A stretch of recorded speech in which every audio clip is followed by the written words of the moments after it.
and we all have our 15 minutes of fame, and I'd like to take a couple of my 15 minutes to talk about the rights and the wrongs in the world of professional wrestling.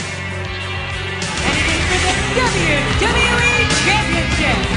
This match is for the ECW World Heavyweight Championship. For the World Heavyweight Championship. The match and new NWA Heavyweight Champion of the world. We appreciate you guys coming out and taking your time to support women's wrestling in America. This match is for the AWA World Heavyweight Wrestling Championship. Well, hello, ladies and gentlemen. Welcome to another edition of Rights and Wrongs, a pro wrestling podcast. This is your host, Mr. Green. Welcome to the show. And what the hell?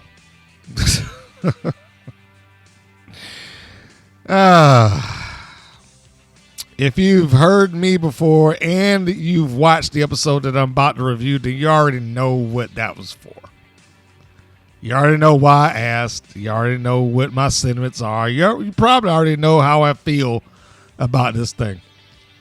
But I will not forego during the review just because of that. We've had ourselves a nice little community here to talk about these things and vent the frustrations that WoW will present to you amongst ourselves, even though some of the hardcore or the WoW faithful just will not and cannot see it no matter what happens on their screen. So let's get to the show, man. There's no time like the present. So we're going to go into the news, views, and updates.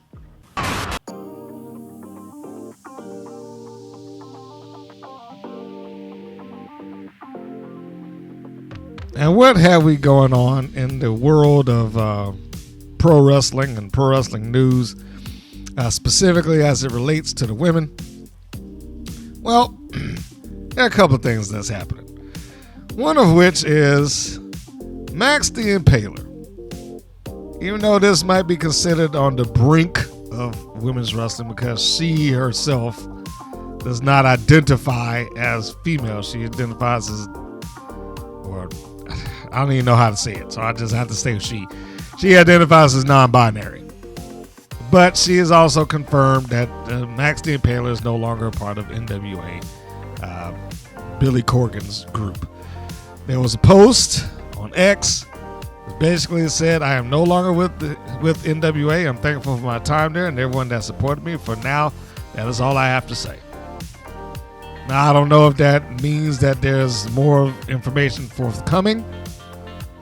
I don't know if that was a fallout. I don't know if it was just, I'm not getting where I want to go. I have other aspirations, other goals, whatever the case may be. But it has been confirmed that Max the Impaler is no longer a part of it. Max was a former TV champion on both ends of their spectrum, the NWA World Television Championship and the NWA Women's World Television Championship, and has floated around on the indies, Ring of Honor, and also worked with New Japan. And I think she went over to Europe when she took on Regine. God, I can't remember her last name right now. And I interviewed this woman. I can't remember her last name. Good grief. That was awful. It'll probably come back to me in a little while. But needless to say, she's Rosenthal, Regine Rosenthal. She's traveled quite a bit and made an impact where she's gone. So I can only assume that, like everybody else, this is probably just a career choice until something else is said. I don't want to lean on or assume that it was something terrible that made her just like, I'm done with this, So we wish Max the best. I'm sure Max the Impaler will show up somewhere, in somebody's promotion somehow. I have very little doubt about that. Former WWE Women's Tag Team Champion popped up in Ring of Honor.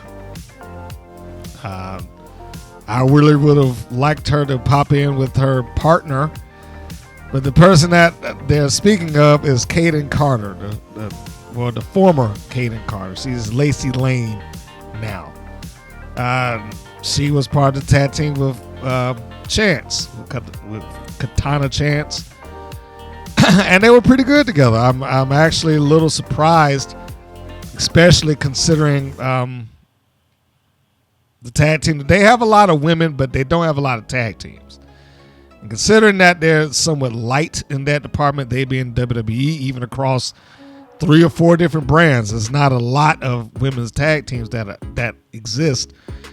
I'm a little surprised that they wanted to let the both of them go. I'm almost even more surprised that TNA or AEW or something like that. Well, I guess technically Lacey Lane is on the outskirts of AEW right there, but that they haven't been picked up to kind of bolster that. Now AEW I can understand because they officially have no women's tag team division, even though we reported that Tony Khan does have, in fact, women's tag team championships that are made. He did talk about that. He did speak on the fact that the reason, at least from him, that he did not institute a tag team division as of yet is because his roster's been hurt and they've been kind of left laying following the Battle Royal at All In. So the injury bug, which is going around AEW quite heavily, including on Ospreay, including on Swerve, Kenny Omega. I mean, they're just half of the women's roster. They're just like going down for the count. So that seems to be the large reason why he decided that he did not want to have tag team champions for his women's division. Speaking of championships that he does not have, and or why he doesn't have it being injury, it was brought up to him that he wanted or suggested a Continental Classic. And Tony responded by saying, we've got the women's world title and the TBS title. I think the Continental Classic would be something very interesting. We've had some We've had some injuries happen in the women's division earlier this year at the All In pay-per-view. I think it would be a great thing if we get the division healthy where we could get all our top fighters ready to go. That could be a really great thing. That's a very intense tournament with matches every week. I'm very open to it, especially if we can get all the top wrestlers healthy to compete. Now, I just want to stop just in that for a moment because he has a fairly robust women's roster. And I don't think anybody's going to, more or less defy the talent that he has on that roster top to bottom. He's got a number of people. Now, I don't agree with him having 3 and 4 and 5 different championships for all of them, but it's his sandbox. He can do what he wants. Whether that be he needs to tell them to tone back on what they do in the ring, or maybe not have these type of matches that they're going to get potentially thrown out and break their legs or tear tendons and whatnot just for the sake of having a battle royal, because I don't know if that was a real important thing for him to have, other than, well, the guys got it, so we have to do it here too. Something probably needs to be done across the board, not just with the women, just across the board in general, for the amount of injuries that they have. People are going to get injured wrestling. As much as some other promotions and shows will portray it as this is just TV and everybody's acting a part, as much as they may portray it as that, wrestling is still very physical. And that ring, although there's some foam rubber and canvas and it has some give to it, it can break bones. And it has, across the years with a variety of people in a variety of locations. So the danger of that is always there. there probably needs to be something done or said across the board. That you don't have to risk your neck doing high spots for every show that you've got. Male and female. You do not have to do this all the time. You don't have to wrestle a style that's going to make sure that you do not have a long wrestling career. And I also, just given his statements, I kind of question. Well, first, I don't think he needs a Continental Classic, but as far as the tag team goes, you would think that he would have enough people to kind of make that work. If you're looking at AEW's women's roster in conjunction with Ring of Honor women's roster, because they cross paths and cross streams all the time, he's got enough people. Somebody put down the participants or the roster members of his women's roster, which included the Ring of Honor. And I just want to read those off, just the names that he has. Starting with recent acquisition Alex Windsor, Anna Jay, Athena, Billy Starks, Charlotte Renegade, Deonna Purrazzo, Diamante, Dr. Britt Baker, Emma Sakura, Harley Cameron, Hikaru Shida, Jamie Hayter, Julia Hart, Camille, Kiera Hogan, Chris Statlander, Lady Frost, Layla Gray, Madison Rain, Marina Shafir, Megan Bain, Mercedes Martinez, Mercedes Monet, Mina Shirakawa, Nyla Rose, Penelope Ford, Queen Amanada, Rachel Ellering, Red Velvet, Riho, Robin Renegade, Ruby Soho, Serena Deeb, Sky Blue, Ty Mello, Taya Valkyrie, Thekla, Thunder Rosa, Tony Storm, Trish Adora, Willow Nightingale, Viva Van, and Yuka Sakazaki. That's 43 people, 43 women on his roster, excluding, maybe 2 or 3 of them because of injuries, and Ruby Soho obviously was on maternity leave. But he's got quite a deep roster there. And a roster of women that most of the wrestling world would take very seriously. And I'm about to say this, and it's not a shot at WoW. I'm just saying this as a general thing. Nobody there is presented as a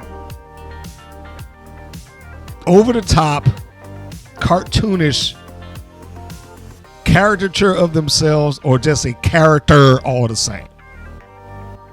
You're not dealing with wrestling dog trainers or wrestling soldiers and students and teachers and stuff like that. Those are names that are going through that entire list.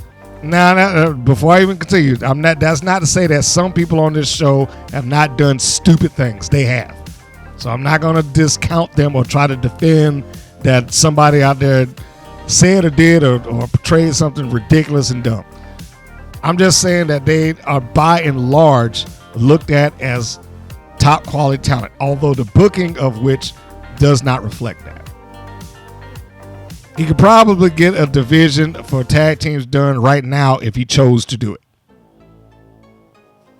Yes, they do need to address the injury problem. Yes, they do need to tone that back and get some of these people to not do things that's going to risk their necks on a constant basis. I know that they're trying to appease those fans, but they've got to do something. It's too much of it. And speaking of injuries, apparently, as we talked about, the injury bug has hit one of their champions. Their champions being AEW's champions / Ring of Honor. We just talked about their roster, well, one of which, after she hit 1,000 days as champion, Athena is reportedly going to be out for the next 5 to 6 weeks. This was done to give her time off, apparently, I can assume that this is a healing process. Now, of course, doesn't mean that she tore anything or broke a bone or this, that, and the other, or got some sort of injury. They said it wasn't an outright specific injury, but AEW / Ring of Honor was giving her time off. So that leads me to believe that she probably feels stress isn't the right word. What am I looking for here? Like her body is on the brink of redlining. And it's probably time to just throttle it back a little bit and get yourself healed up, ready for the next go round. And if that was her call, then good on her. I think that there should be more people that probably bring that up. Like, hey, look, I probably need to chill out, dude. You know, I'm pushing myself too far here. I maintain that I still think that Ring of Honor Women's World Championship is just kind of lost, and it's not a high priority for Tony Khan. So therefore, the championship just has remained. The only thing that gives her some level of extra effort or praise as being the champion as long as she has is the persons that she's gotten the opportunity to be in the ring with to justify, well, this championship reign was a valiant championship reign, and it was a good championship reign because you'll be able to go back and you'll be able to see these matches on this pay-per-view. You'll be able to see me take on the best of the best. You'll be able to see me take on some of the people coming after a championship of a recognized and adored brand, even though Ring of Honor is not the brand that it used to be. In their universe, they're still pushing it.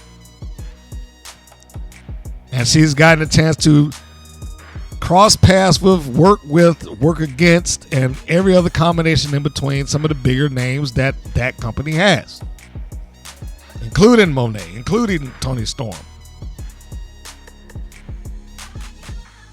So her championship reign, although it would be, in my eyes, not taken as seriously as their main roster talent, she still does have at least the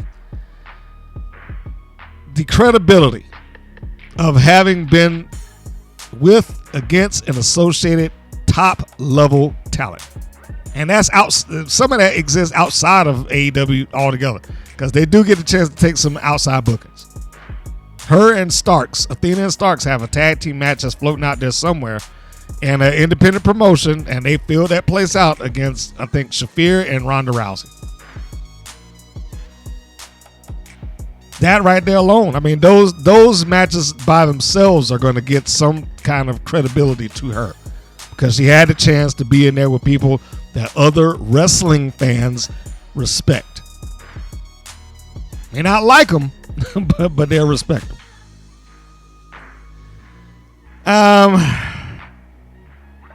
Continuing on.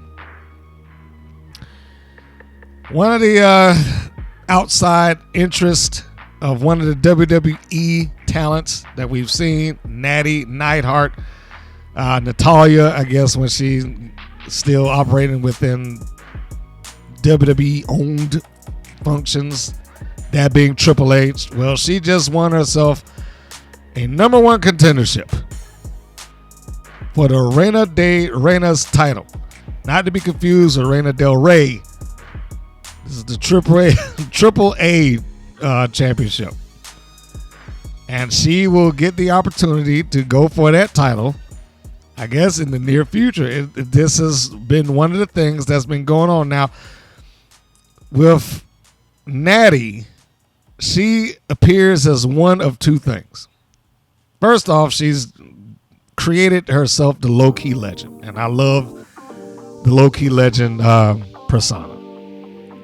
I still maintain that it was a mistake for the NWA not to give her that championship. Kenzie Page hasn't done anything with that since then. And I say that with all due respect to Kenzie Page, but she has gone as far as she can possibly go with that title. Neidhart would have given it something else, but that's neither here nor there at this point. But they listed as Natalya, even though she was dressed as Natty, and she went against, God, I think I'm going to say this young lady's name wrong, Fappy Apache. Somebody correct me. but she has a match against Apache for the number 1 contendership. And that match is, of course, available on YouTube. You can go check them out. The point here being is that she's still moving out there on the independents and in the WWE associated platforms, which I think is great. I think is absolutely great that she can still get a chance to do this, because this may be the locations that she can solidify her legacy. I don't know if she's going to be able to do what most of her fans would have liked her done within the WWE. I think they have gotten to where it's like, well, we know what we have out of her, so let's stick with the ones we got, and she can help get the rest of them over. We have our top talent. We know the people that we can put her in there with, so let's just leave it at that.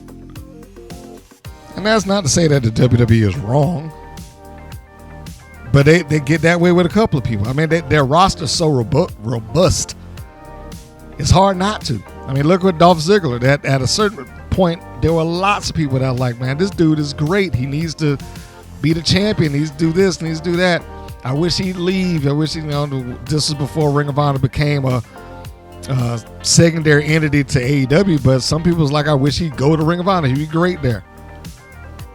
And he probably would have. He is a phenomenal wrestler, but he got locked into that he was good at helping get other people over. And I think Natalya's fallen into that, but she has an opportunity that he did not. She can spread her wings and go someplace else, and she can. I'm sure there would only be locations that are WWE approved, such as Reality Wrestling, such as AAA, such as their version of Evolve, and maybe a couple other little indie shows here and there. The NWA I was really shocked about, but she has the opportunity to do that and show that she can still deliver on a large scale, even if it is in technically another company. So we have that coming up. We've got Neidhart going for the, make sure I try to say this right, Reina Del Reyes championship later on. And I fully expect for that match to be available on YouTube, as most of that stuff seems to be. And just as a little bit of a side note, just to show the interest that she still has as a name and as a talent, the match that I'm speaking about, as of this recording, within 7 hours of being uploaded, 31,000 views. Over 31,000 views.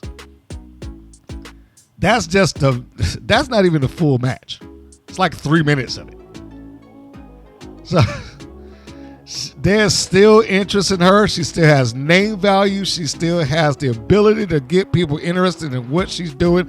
And if nothing else that we've seen in the last couple of weeks, when she is given the freedom to do it, she can cut herself a promo. And nobody knows what Natty Neidhart is supposed to be better than Natty Neidhart. Can't write that for her. You got to let her do her thing. And she has. So I'm interested. I do want to see where this goes and how it maps out. She's been interesting to follow outside of WWE traditional territory. It's only when she pops back up and she officially is Natalya that I start questioning what's going on. The Natty Neidhart stuff I have enjoyed. Still haven't seen the Neidhart Page match because the NWA is just weird that way, but I guess they'll show it eventually. Who knows? Oh, well. So that is a lot of what is going on in the world of women's wrestling as it pertains to life beyond WOW. But it is time to get to them because they've had their season finale. At least that's what they labeled it as. So what we are going to do is we're going to do our Talking the Talk segment. We're going to have the little musical interlude just to provide a little break. And then when we come back, we are going to go into the full discussion of this episode or the previous episode of WoW. Stay tuned.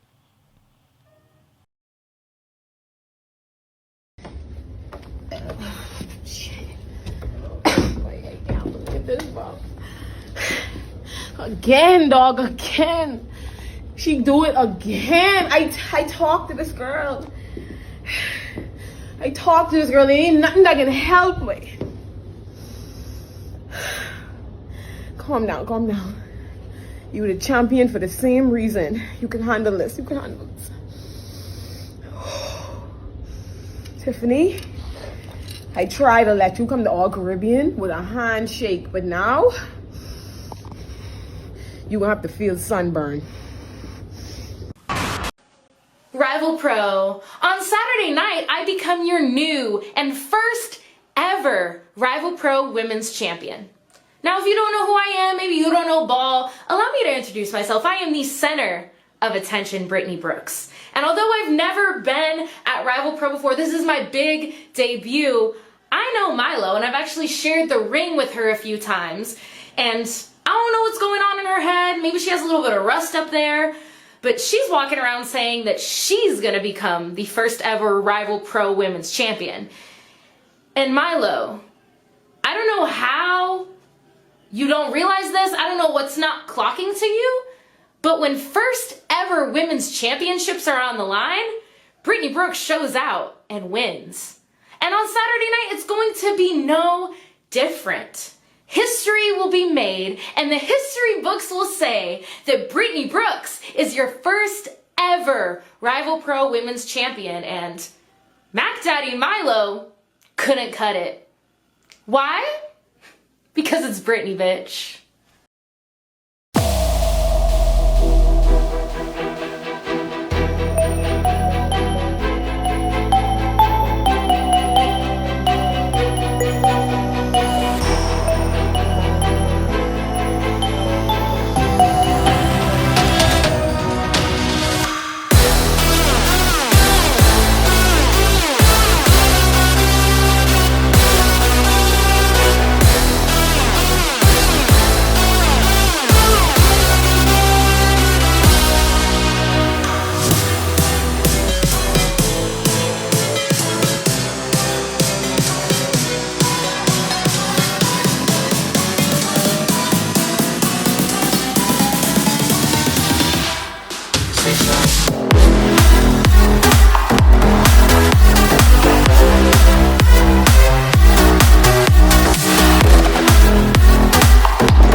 And we're back. This opening slate for WoW is episode 352, title Unfinished Business, the air date September the 6th, the chronological number 156. And this show opened up with a recap of Top Tier destroying the doll of Daisy Lane and Chainsaw. I don't know who is supposed to be the official owner of the doll these days, so we'll just say it belongs to them both. This is another case of them illustrating to you the invisible barrier that prevented the babyfaces from stopping them from doing anything about it. So I already started off the show wrong. Like, why couldn't they do anything? Why couldn't they roll out of the ring and stop this? Why couldn't they push that referee aside? Why couldn't Dave McClain say, hey, look, you tear that thing up, you're fired? Why couldn't any of those things happen? Those questions and many more are just lost to time and the shuffle. But this rolls into promoting the remaining matches on this episode. And I will go on to say that this episode's matchups are largely just, well, they're just that. They're just matches. They don't really have any real implications to them. There's no real angles or storylines that are being brought up. It's just, I mean, truthfully, they're just kind of matches. They're not bad, but is seemingly strung together for the sake of just being there. So I don't know. Starting off with the first match that's strung together and really doesn't have anything behind it, even though they I guess tried to give it something. That's Sylvia Sanchez tagging up with Genesis, taking on Princess Aussie and Santana Garrett. One of these things is not like the other. Can you guess which one? Sure you can. As much as I like Sylvia Sanchez, and you know I loves me some Sylvia Sanchez, but she don't belong in this match. I'm sorry. She doesn't. Not because she isn't talented, not because she isn't good in the ring, not because she could not present herself as a main eventer if she was given the option to present herself as a main eventer. But the truth of the matter is that in the time that we've seen Sylvia Sanchez, she has nominally lost nearly every match, nearly every time she's shown up on TV against nearly every opponent that she has been in the ring with. It's already bad enough that Aussie and Garrett are kind of put in this weird place also because they're baby faces, but they don't really achieve the goals that they aim for. But at least they are, for the most part, recognized as top names for them. For the most part, they are. But it just is not about how good or bad Sanchez is here. It's about how she was presented. And she hasn't been presented as a top name. She just hasn't. That's my computer going off in the background. But anyway, yes, let me know about the update. But anyway, no, she just has not been presented as a name in that circle. Genesis is barely in there, but she has been put into the main event repeatedly, regardless of whether she should be there or not. Now I'm thinking, well, what would be a good example or comparative point to that? I mean, it would be like if right now you're looking at WWE television, right? And they say tonight we're going to have a tag team match. It'll be Cody Rhodes and CM Punk taking on Seth Rollins and Santos Escobar. Now, is Escobar bad? No. He's not bad. But has he been presented in the main event? Has he been presented as on their level? Has he been presented as a guy that should be in that mix? He has not. And that's where we are with this. Sanchez, of the four, has not been presented as someone that is supposed to be in this mix. Which also makes me question why in the kayfabe universe of WoW, Genesis would choose her to begin with when she had such an issue with everybody that's tagging up with her. Which leads to the next thing. What happened to her not wanting to be part of a team? I mean, it was pretty evident that she was very vocal about it before. I didn't want to be part of a team. Walked out on it.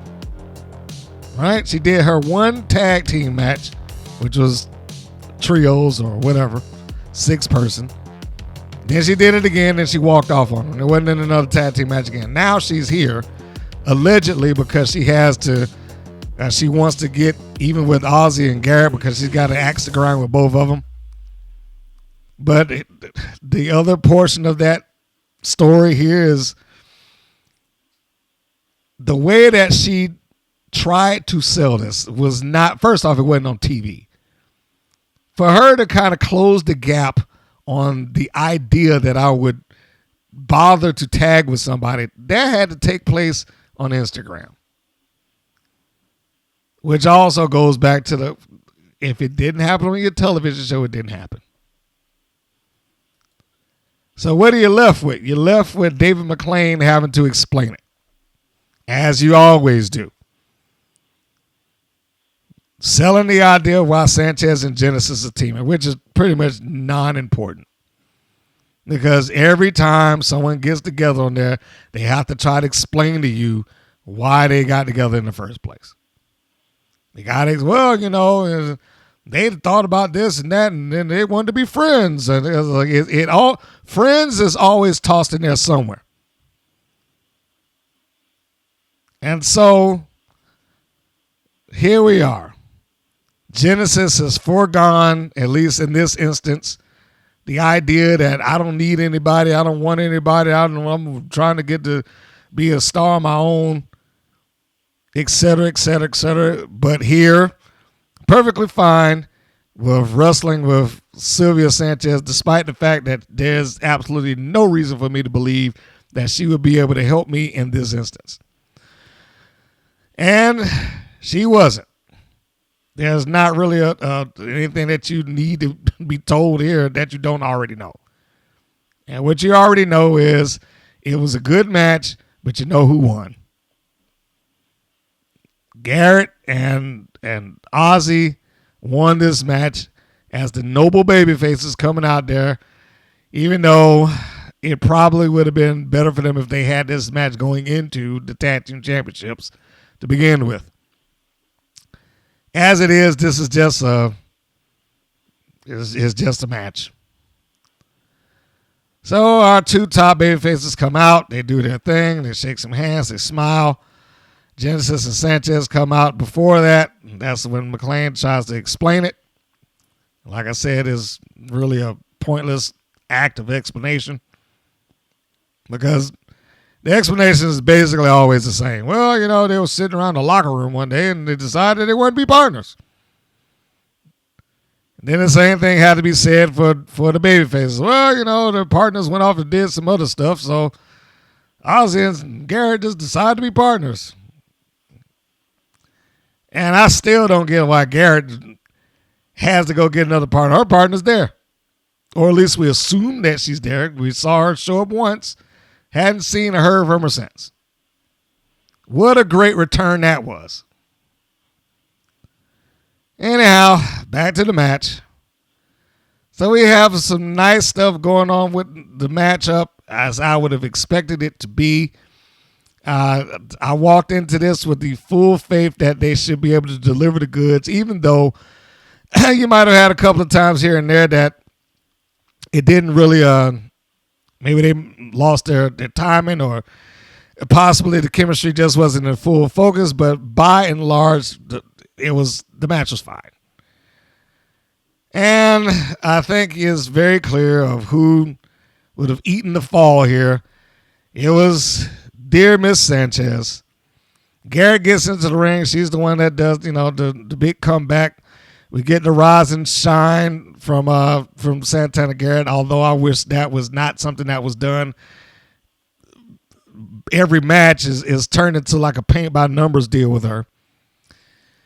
And then we get Genesis. She comes in and tries to save a partner. She pops Garrett, saving Sanchez from the pinfall, which does make Aussie have to stop what she's doing. But she was smart enough to turn around and yell at the referee so that it did just make her look like a goddamn moron standing around. So when she's cleared that, she rushes in. She gets a tiger suplex, nails Genesis. She rolls out of the ring. Then here comes Sanchez. Sanchez pops Aussie.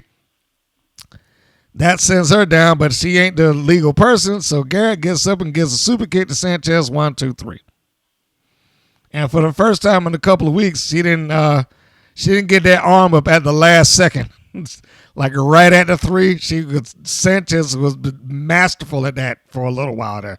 But nope, she laid out. It was a clear, definitive finish by the baby faces of WoW.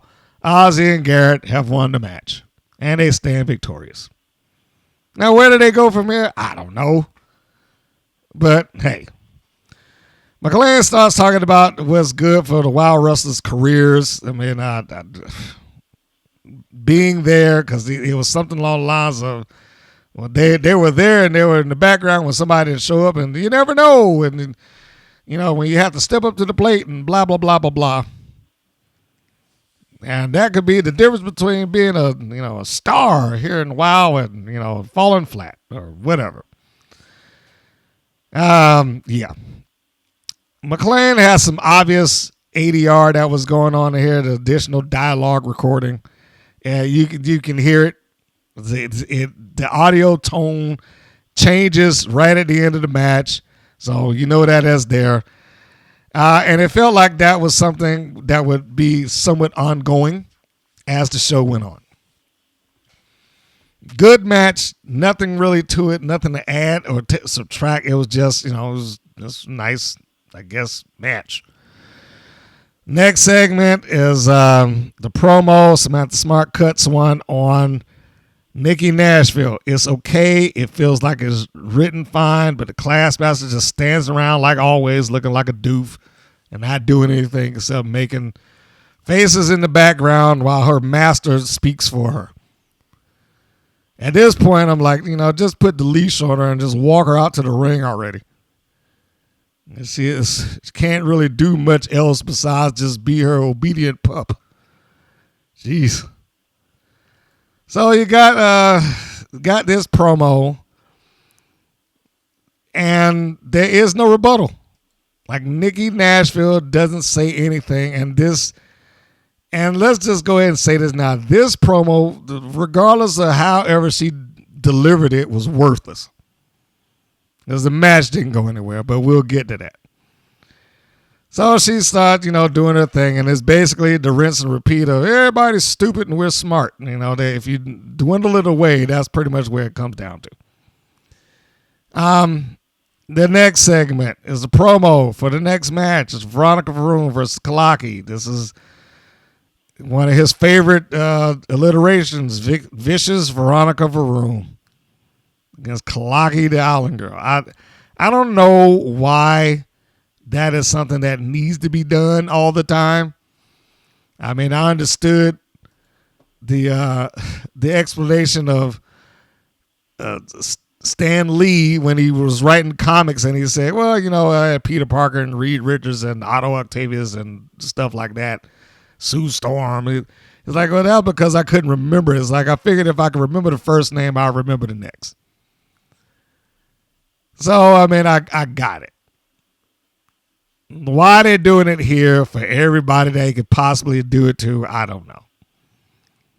Maybe he needs the reminder to. Maybe he's writing it that way because he can't remember. I don't know. I couldn't tell you. But the overwhelming amount of alliteration that gets thrown into WoW on a regular basis is just, ugh. So let's move on. Next segment is the match. Vicious Veronica VaRoom versus Kalaki the Island Girl. McLean starts off with saying VaRoom's made an impact here. But he says that about nearly everyone. That was the note that I put. And the next note I put is, how did she make an impact and doing what? That is a legitimate question, by the way. Because maybe somebody else could answer it. I can't. Like, what did she do that made an impact? Did she beat somebody of significant note? Did she win a championship? Did she win a tournament? Did she cut such a masterful promo on somebody that people are talking about it? Or it raised the viewership of WoW? Did she have some sort of 5-star match that's been passed around from one fan to the next? What is it that Vicious Veronica VaRoom has done that would constitute her as making an impact in WoW or anywhere else? I don't know. Zane gets to talk about Kalaki's wrestling resume. At some point in there, he mistakenly referred to her by her indie name as Tracy Taylor. I'm pretty sure that was not on purpose. I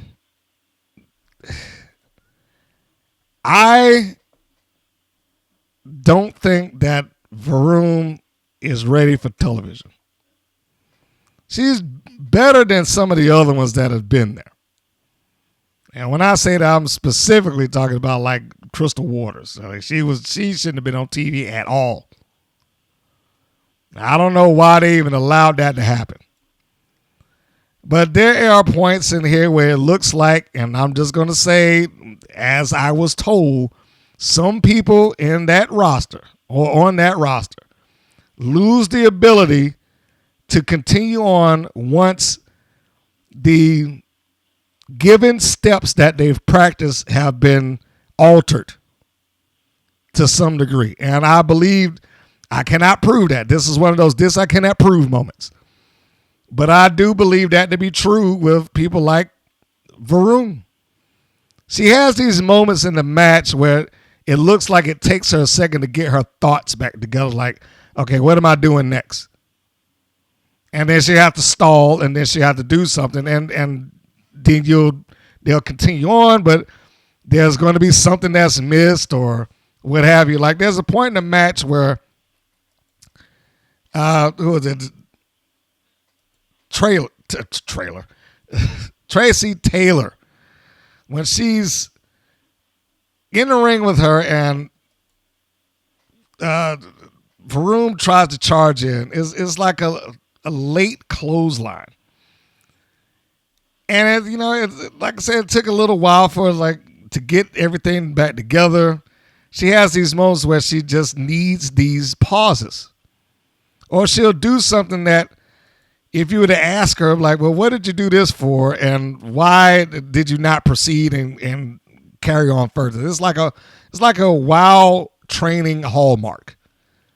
Do something and then just yammer on with the audience. Like at the beginning, there's the lockup. Then she goes behind her. Then she gets in a shove in the back of the head and then doesn't do anything else about it. Other than, hey, look at me, that type of thing. It's not egregiously bad. As I said, she is nowhere near where you get or what you got with Crystal Waters. And I hate to just use her as the punching bag here, but look, they put on TV, and they put on TV well ahead of when she was prepared for it, and this is what I have to say about it. That's all I can say. Look, you decided to put her there, so it's become fair game for criticism. So listen, I'm sure that she could get it down if she practiced enough, if she tried hard enough, if she went some other place and maybe got the rhythm of what she was doing. But she has probably been the worst example of somebody that was fully trained by WoW getting on television. But again, VaRoom had, she not nearly in that category by any stretch of the imagination. And I don't want to make it come off like that, but there's just some body language that she seems to be missing. It seems like it's almost like you can see, okay, I got to get up, got to run across here, duck underneath. I get the feeling of that oftentimes in the middle of some of these matches with her. And this is one of them where we got a few occasions of that. It just, even when she has to go and jaw with the audience or yell at the cameraman when she's coming out, it's like she is concentrating on being Veronica VaRoom. And I don't know if she would know how to have the match and not be Veronica VaRoom. I think she's trained to do that more so than she's trained to be a wrestler. There's a point in the match when she's standing across the ring on the other side. She runs in and then she just starts like softly tapping on Tracy Taylor's chest. I don't understand the vicious statement or the tagline of her at all. She doesn't come off that way. She doesn't work that way. Other than that, she yells at people and that she's portrayed as being a loudmouth. What's really vicious about her? I don't expect them to come out there and have her beating people over the head with trash can lids or kendo sticks or whatever the case. I don't expect any of that stuff to help make her vicious, but it needs to be something else. The question should be asked by her. What makes Veronica VaRoom so vicious? And not just, hey, well, I get to yell and do these things in front of the camera and whatnot. What makes her so vicious within the context of the match? What makes her who she is? Because if you remove the name, I was like, I don't really see her as much different than many other ones that's out there. There was a point in there where they had like a big whiff in the right hand that was supposed to be going at Tracy Taylor. I think that was just a little bit of a miscommunication there. Apparently, Tracy had it. I guess I should call her by her wild name. Kalaki had a nice roll up coming off of the ropes in the corner, and that was where we had the either attempt of a right hand or the attempt at a clothesline, and that one just kind of whiffed spectacularly. Kalaki had to kind of close the gap there and fix that, and getting her into the corner. Then we got another point in the match where it's a duck underneath a nothing. Kalaki comes charging in and VaRoom charges at her. It looks like she was supposed to be trying to duck underneath the clothesline that wasn't there. So, there's that. And then we get to the finish of the match, which, and I know she's had a lot of years doing what she's doing, but I am not a fan of this finish. I mean, not at all.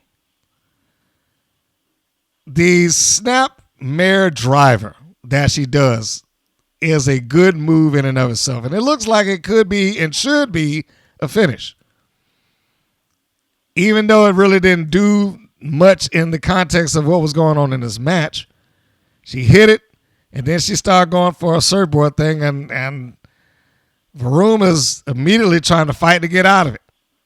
I mean, I don't know if she was even stunned by that snapmare driver. But it just feels so non-urgent when she does this. She hits the move, then I'm going to take my time and put the surfboard on. I'm going to surf on top of your body, and then I'll do the curb stomp. Like the pressure to try to finish this match or the urgency that the match should have in trying to get this over and done, it just doesn't feel like it's there with that. This is a long sequence to get to a finish or a 3 count. Again, she's a veteran. She's been doing this a long time. They brought it up in the match. Like I said, same goes to her resume. Although I think it's missed. I think the opportunity for them to be talking about that was months ago. She was one of the opportunities that they had to have a legend be presented on their roster or their own in-house legend.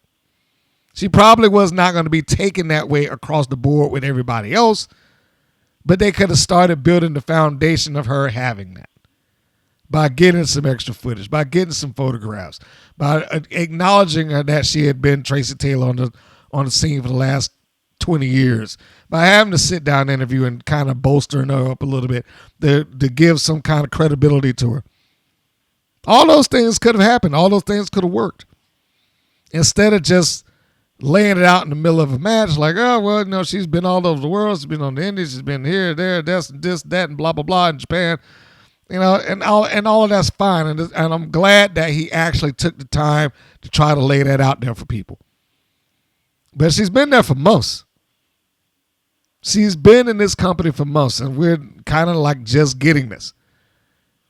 When she was introduced, a lot of this stuff should have been said then, and then, you know, just kind of reinforce it as the months, the weeks and the months go by. But as it is, we're just getting it now.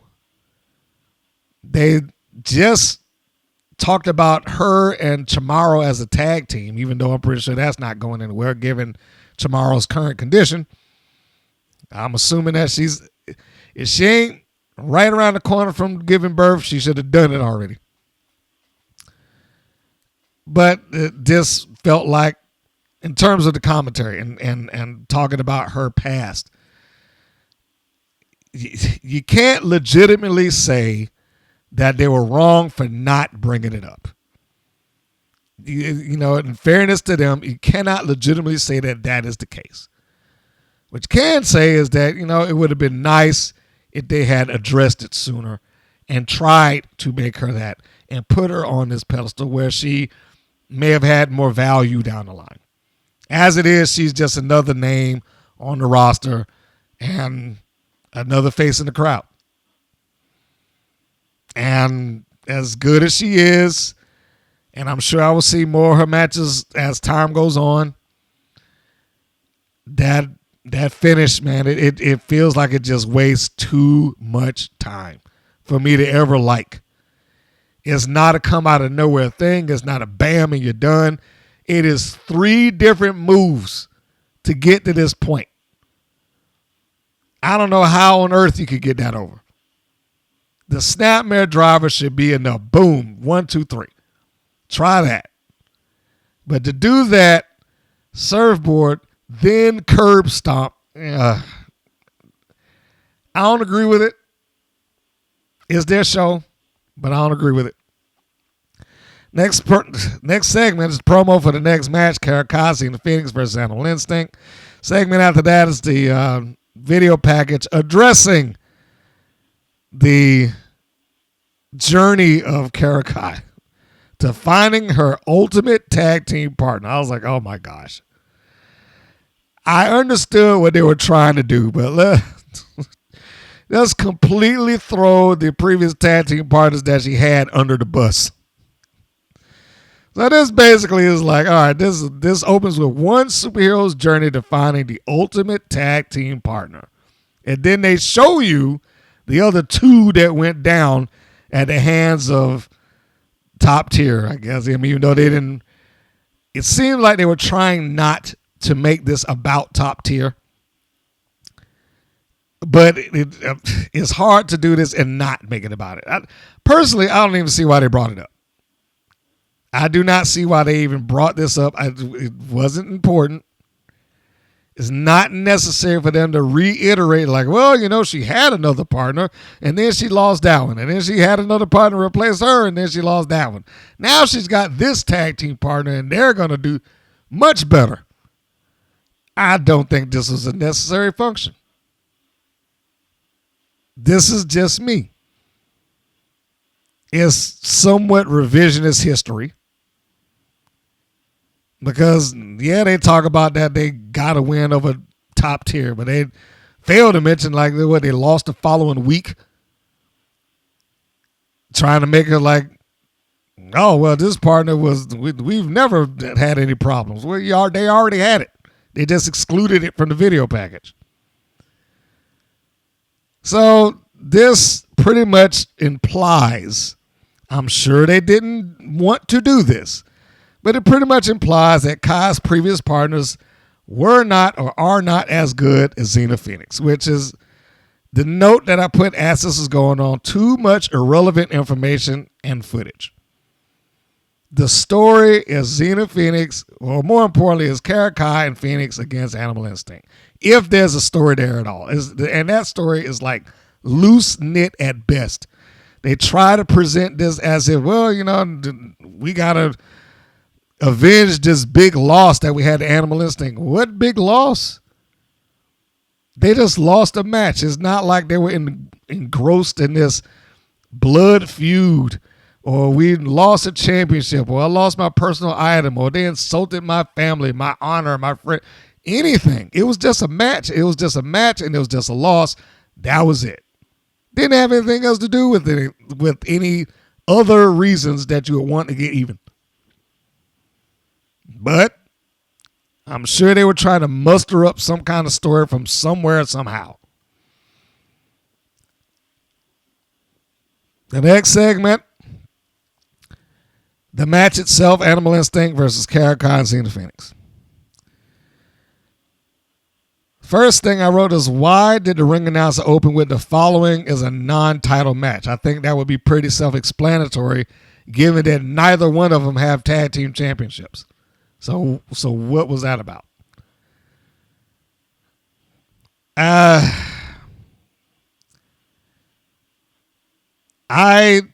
know that I don't give Animal Instinct a lot of credit. And I can admit that. They have not been a favorite of mine, just in general. However, I do feel like I should say that Collins plays the coward well. And I mean that in the best way possible. I'm not saying that as an insult. I'm not saying that as a cheap shot or a dig or anything like that. She does play, she's willing to play the coward. Which you do have some people who are too stuck on themselves to want to do that. First couple of seconds of the match, she's in there with Phoenix. She is, doing the whole, hey, I'm talking to you, want to, test the strength type deal. Pie faces her, Phoenix gets up in her face, and then she's like, ah! And then she just runs off. Tags out to her partner. Now, I had thought, apparently incorrectly, that Phoenix was going to be a project that they were going to work on and try to make her into some sort of single thing for her.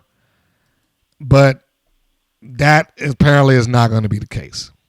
It does not feel like Xena Phoenix is getting any ground gained in a while. In fact, it looks like she, in my opinion, she stepped backwards. So as the match goes on, we see Phoenix do a nice suplex. I have to give her that. And it's another one of those things, like, I wish that she had some other direction. I think that she did some potential there with her. I thought she should have stayed within a singles run and possibly just stayed away from a microphone until she was comfortable cutting good promos. But we got that, and then we have what I would somewhat consider an out of place spot. This felt like something that would have been taking place between two heel teams. So Phoenix wanders too close to the opposition, and then she gets hooked up and caught by Goldie Collins, who places her in a choke from the outside. And then you got Jinx on the other side, who wandered too close to Kalaki, who does the same thing in response.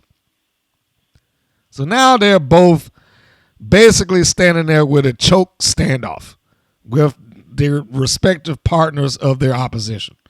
And they're like yelling at each other across the ring. You let go first. No, you let go first. That type of thing. What the referee was doing in the middle of this, I don't know. I mean, you would think they'd be like, hey, look, both of y'all let them go or I'm disqualifying you both. Or something. But that didn't happen because I'm sure they wanted to have this cute spot in there. It didn't feel like it was the thing for Kai to do. If they were embroiled in some sort of rivalry and some sort of feud, or even if she had gone around and be like, hey, look, I'm not dealing with anybody else's crap anymore, and I'm going to learn to fight fire with fire. Like, if those things had been kind of established, maybe. But here, it seemed like that would have been reserved for two people or two teams that are perfectly willing to break the rules in order to get what they want. And I don't know if I felt that way with Kai and Phoenix. They're supposed to be the baby faces here. Is it wrong? Maybe not. It just didn't rub the right way to me. So we've got Kai and her, I guess, ultimate tag team partner. She makes the tag, and Dave McClain makes the argument of, well, you know, her partners went down, her being Kai, and like I said, she got to find somebody else. And there's a commonality and blah, blah, blah, blah, blah. Phoenix, well, she was doing great in singles action, but not in tag team, you know, so there you go. So I guess that was all the reason that she needed, is that because she wasn't successful in tag teams, that she decided to go back into tag teams. Or something thereabout.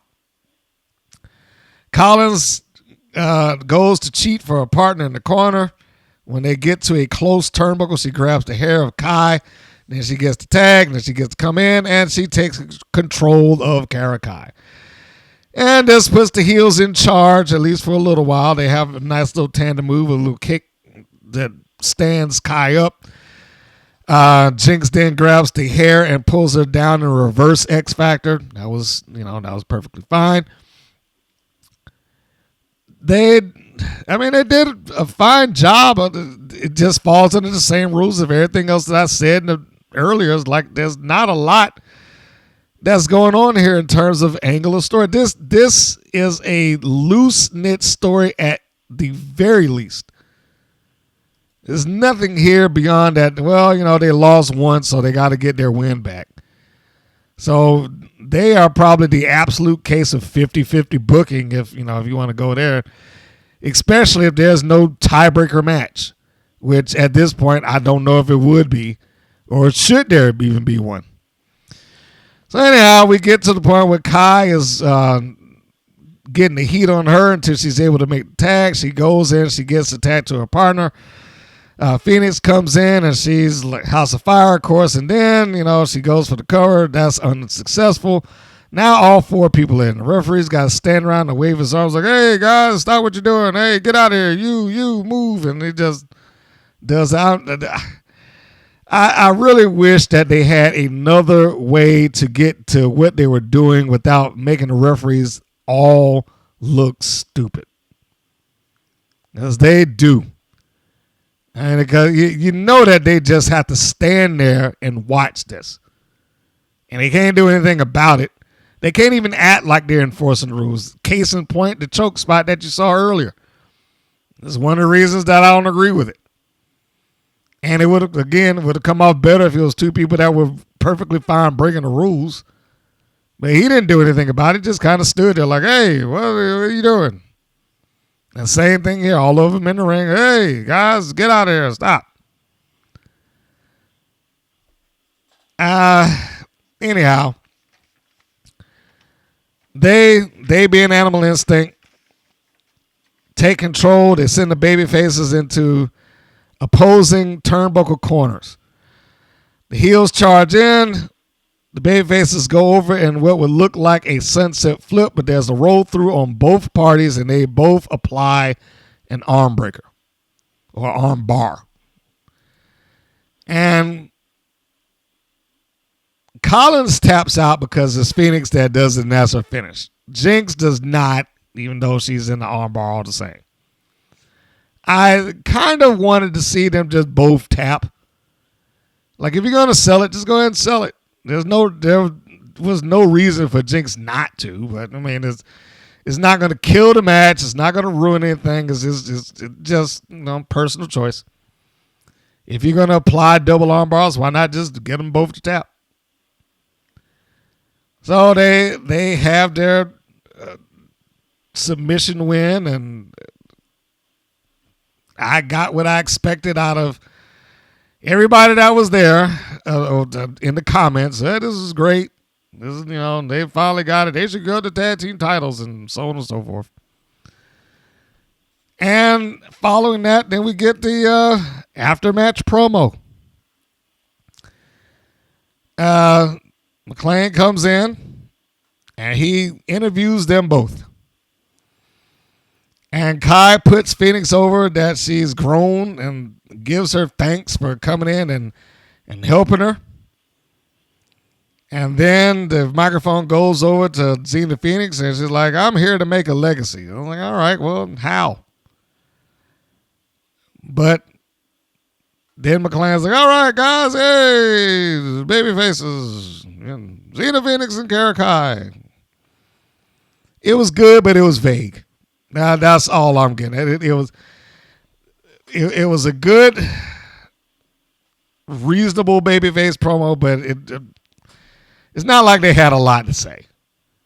It was just essentially Kalaki kissing Xena Phoenix's ass for, hey, look how good you are. And then Phoenix doing the traditional babyface wow promo, like, I'm here to make an impact. I'm here to be good. I'm here to make a legacy. I'm here to whatever. So I don't know. And then we go back to, hey, the tag team division is picking up. All right. So I don't know whether this is going to be some new tag team for them or not. It would not shock me if you don't see them another day. But here we are. I understand that McClain has to explain things, but, it does need some variety. He had to come in there and, he got to explain how they got together as a team and why they together as a team. Got to come in there and do the, hey, guys, it's me. I'm here to interview you. There to do all of that stuff. And they need to have other stuff to say. Like, it's fine that Phoenix gave her generic babyface promo, but that's the problem. It's the generic babyface promo. It's just that. I'm here to do this, that, and the other. I'm here to make an impact, but there's no mission statement for her. And they probably can't give one because they don't know what direction they're going in. But it would be nice if they would settle in this one way or the other. Because it's not like they weren't tagged up before. They tagged up before, and then they lost enough times to the top tier that they just went off and doing their own thing. And then all of a sudden, they just back together. So it's hard for me to get behind a team or a person here because I don't know what it is I'm rooting for when I look at them. Are they trying to go after the tag team championships? Because they failed so miserably going after the trios titles that it makes it hard for me to believe that they can win the tag team titles. I just wish that there was a proper mission statement for them.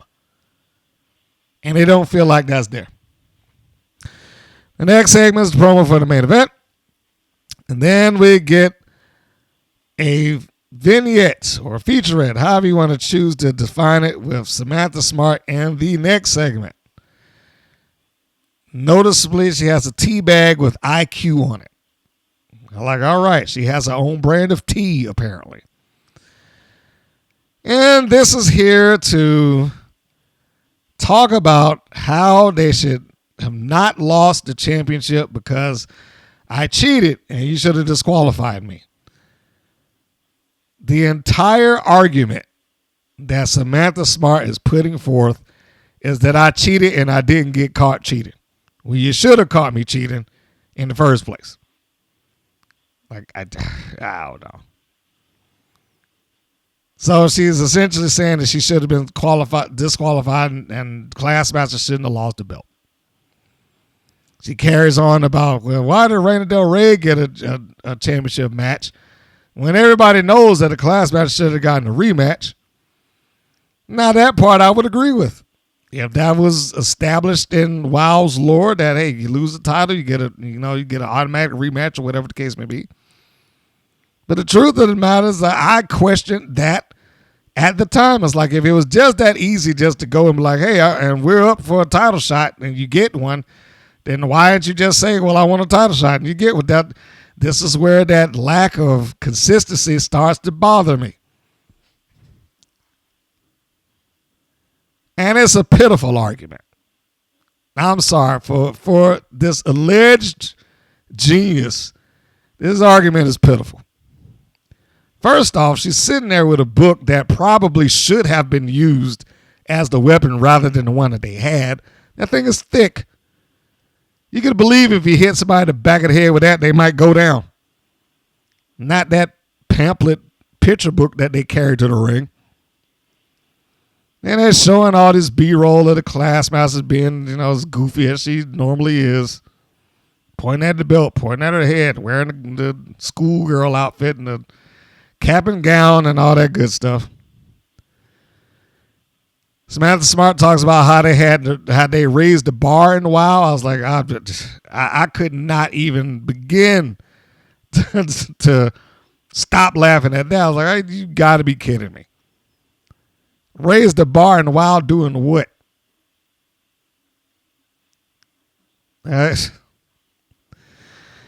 Anyhow, and then she begins talking about the commission. How the commission made the decision. The commission took the belt away. And I was like, who's the commission? Who is she talking about? It's David. There's one person making the decision. It's David. There ain't no commission. And it's been recognized as such all this time. Where did the thought or the idea of a commission suddenly pop up from? So as she's talking and they show the footage, it only serves to show to me like this was a stupid decision in the first place. This is what I said during the match. Why would you give this book to her while your opponent's going up the top rope? Tell her to move out of the goddamn way. That would have been more efficient. Now that's in the kayfabe universe. I'm sure that they had the book slid in because they wanted to do this particular spot. But it didn't make any sense for her to have that book at that point. And the fact that she got hit in the face with it, whose fault is that? But here lies the problem with some of this. I can say that. But there's nobody to give the rebuttal to Samantha Smart as the babyface champion to say it. The babyface champion has not had a rebuttal to anyone. She's been gone for what are we at now? A month and a half?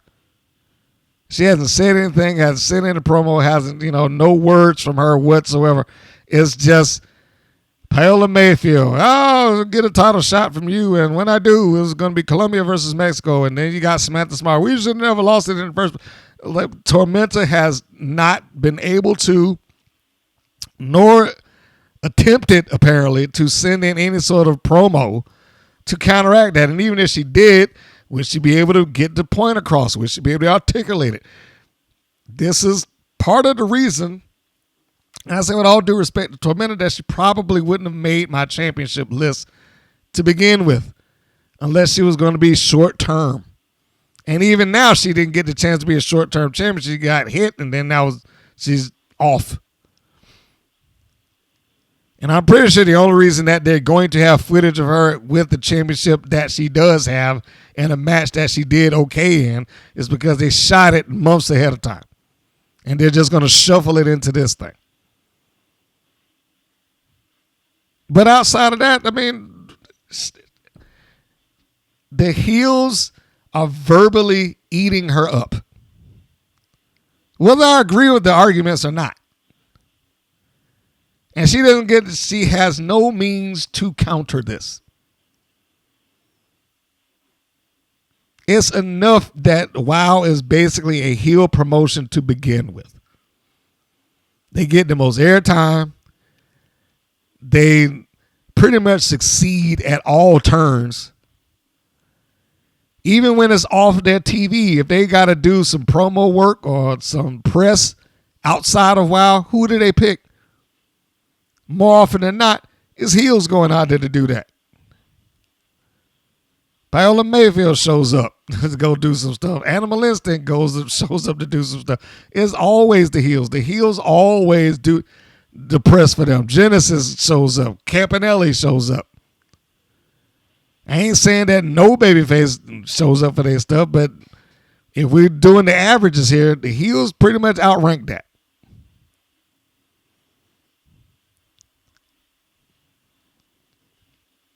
So, I mean, there is a point to be made to have a strong babyface champion, but in this instance, Tormenta isn't it. And that's probably not to any fault of her own. She's not in a position to be able to counter them. Now, would I have given this much time to Samantha Smart to go carrying on about some stupidity of the referee should have disqualified us or whatever? No, I wouldn't have done that. None of this nonsense was necessary. And it was a waste of time. And it came off as a complete waste of time to me when I got to the end of the show. So she goes on and she talks about that, essentially pleading her case. What are we, 2 or 3 weeks past this? Yeah, pleading her case of how the championship should be given back to the Classmaster.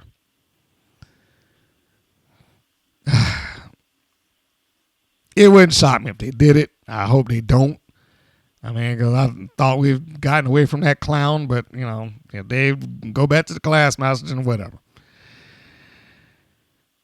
Next segment is a recap of the Fab Four, and for some reason they go all in the back to Holly Swag leaving her mom. I was like, what? This is the same thing that they just did in the previous recap segment. It's too much. They don't need to keep going back to everything.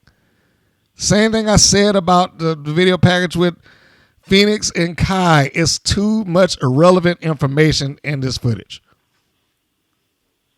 None of that had anything to do with their current situation. Yes, I understand. She turned her back on the mom. Yes, I get it. It was a road to her becoming Hollywood Swag, as Lana Starr called her. But it's unnecessary in promoting this steel cage. All you needed to get to this point was when they won the tag team championships, how they did it, and where it caused the friction. And even with that, I mean, I still don't necessarily agree with what they've done with this. Because for whatever reasons, they keep fixating on Holly Swag. Where's Lana Starr in this? She's supposed to be the leader of the pack. She's supposed to be the decision maker. Why wasn't she somebody that this kind of centered around? And then this goes off to promoting a steel cage match, and that this will be the end of the issues. Why would viewers believe this now? For what reason would viewers believe this now? They crapped on their viewership in terms of having a definitive finish at least 3 times already. What's going to make them believe that this time is the time that is going to actually happen? Now, it probably will be, but can you convince people that it is? And it didn't really even talk up the steel cage. It was just, it wasn't a full-on passing comment, but it wasn't really focused on either, if that makes sense. It was just kind of like, and, you know, it was going to be a steel cage match to finally solve the problem. But we've heard that over and over and over again. We're going to solve the problem. This is it. There's no way that can get out of this now. And it wouldn't surprise me in the least if somehow they did something stupid and oh my gosh, all 4 of them hit their feet at the same time if it's escape or something like that. Who knows? But WoW has done a number of non-finishes to where if you are a regular viewer, well, first, if you're a regular viewer, you're probably going to tune in anyway. You're probably going to tune into it and be like, hey, all right, this is great. And you'll accept whatever it is that they're doing. If you're a casual viewer, they may not tune back in for this. They may not want to see this. Or they may not trust them to see this. It's probably a better way to put it. I mean, it wouldn't shock me if just the nature of the match alone, I don't want to say scared people off, but they just lost faith in it. It wouldn't surprise me if that was the case. Now, we'll never know because there are no ratings for WoW. WoW either has ceased producing ratings or they don't have a big enough blip in the ratings market to be tracked. Those are the only two outcomes that I can recall or that I can think of that would make WoW not have any ratings at all. And when I tell you that no one gets their ratings, no one gets these. And I tend to believe that it's the latter. I don't think that they make a big enough blip in the Nielsen ratings homes for them to be tracked whatsoever. I just don't feel like WoW creates interest in what they're doing beyond their initial audience. I mean, just think about the last couple of main events that you saw on WoW. I mean, some ended fine, but then you have others that just had stupid stuff that took place. Go back to the hardcore match between Pink Swag and Miami Sweet Heat. No contest. Aussie beats Genesis the following week, but then you got Tormentor defeats the Classmaster the week after that, so you got two definitive wins after a no contest. Then you got Tormentor in her first championship run. There's no contest, so you got two definitive wins, two no contests. Top tier wins over their random team tossed together. So that's a definitive win. But then you're back to Penelope Pink and Swag against Miami Sweet Heat. Lumberjack match. No contest. Santana Garrett defeats Genesis. Genesis just is the punching bag here, I guess. So that's another definitive win. But then you go to the next week. You got Penelope Pink High Swag against Princess Aussie and Santana Garrett. Ends in disqualification. So you didn't get a definitive winner there. I'm including that in the no contest category. And then you got this. You got Monsters and Metal versus Top Tier. They get a definitive win, even though it had their little shenanigans at the end. We'll give them that. But then you get here, and you have this match, which just ended. It's like it didn't even do anything. Like for every match that they've had, whereas the definitive win, they followed it up with a match that didn't do anything, go anywhere, push anything, had no definitive ending to it. Just no contest. Now, we will take into account that the Tormentor Reina Del Rey thing is not like they planned that. But I will say at that point, you have to be willing to pivot. How Reina is not involved in the running for the championship at this point is beyond me. If anybody should have been cutting a promo in the course of this show, it should have been Gambino and Del Rey. It should have been them two. Samantha Smart's journey, and it's not even Samantha Smart's Classmaster, but the journey of those two is not important right now. They're supposed to be starting over. And there's no point even going into the match because the match was pointless, didn't do anything, didn't finish. But here's where it gets worse. You can recall a couple of months ago where McLean might have said something, and then Nigel might have said it too. Said something to the effect of, well, this match could go all night long, and it'll be, if it does, we'll put it up on our YouTube channel, go to our website so you can see the results with, before, in case we run out of time, folks. It was something along those lines. And I was not mad at the idea of having that. But I was mad that, okay, now you finally got the chance to do it, and this is what you did. This is like, you finally got a chance to show that, well, you know, the talent doesn't stop us, but here we go. So now you got Classmaster against Nikki Nashville. Pointless match. I'm just going to go ahead and say it now. Pointless. Because they didn't do anything with it. It might have been something else if they had gone somewhere, but it didn't, and it ain't.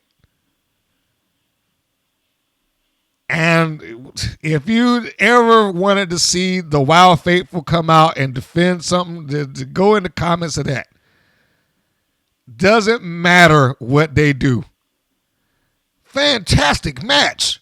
Like, seriously? How is this fantastic? Now, that's not everybody. Because the problem was it didn't just not air on TV. They didn't even show the entire match on YouTube. They cut it off. They did the same thing. Show the credits. End of the story. Boom, you're done. Why? It's YouTube. The argument that we ran out of TV time does not hold up on YouTube. There's videos on YouTube that are 10 hours long. Are you telling me that you are completely incapable of showing the stuff that took place on this match after the match on YouTube?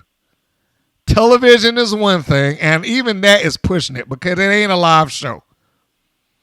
If you wanted that match to air, it would have aired. Do not try to fool me and say that it didn't or wouldn't have.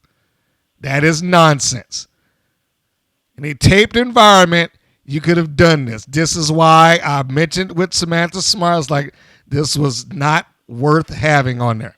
They could have had the match. Unless that match fell apart and it was just something stupid, then they probably shouldn't have put it on the air in the first place. So we have this match between these two without no promotion. Nashville and Classmaster, which I'm not even going to act like this is, well, this is the main event in the world. I'm not even going to pretend. This is a wow match. And regardless of whether the two of them could deliver a better match or not, the end result here is what people are going to see. They're going to see a wrestling cowgirl and a wrestling schoolgirl, and that's all I'm pretty sure most people will fixate on. And here's the other thing. During this match, because like I said, the match isn't important. McLean says, hopefully tune in next week for breaking news. Now,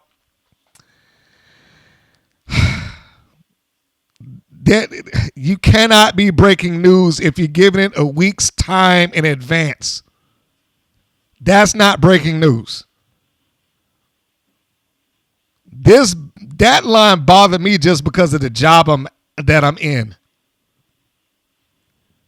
Breaking news is what happens when a station has something that they have to cut to right then, right there, and right now. People in Los Angeles looking at KCAL would know exactly what I'm talking about because they cut to that thing all the time. I've been in that room. Hey, we got to cut in, guys. Lose these breaks. We're going live.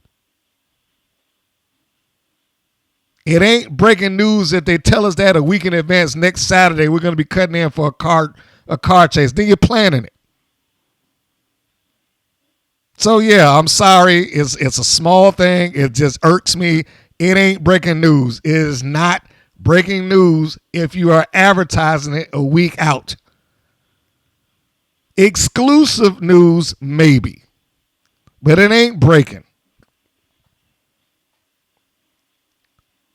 So we've got this. We've got a non-promoted match. In the middle of this, talking about something else that's entirely there, we got, quote, breaking news out of Dave McClain's mouth. And a match that didn't go anywhere for a match that means nothing.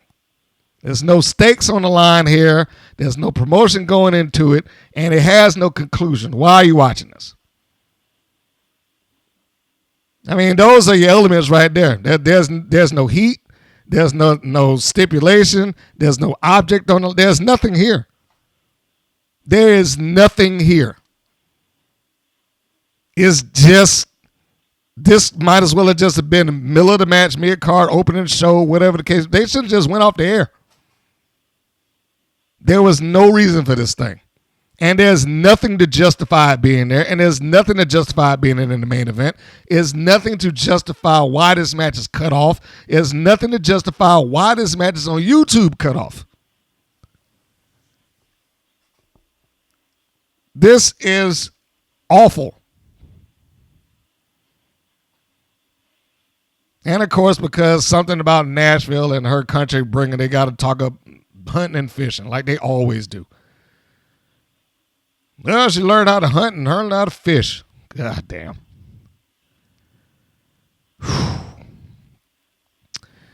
So, somewhere in the course of this match, and I wish somebody there could say, hey, look, this is why they didn't show it, because they fucking got into a fight at the end of it. I don't know. But they carry on.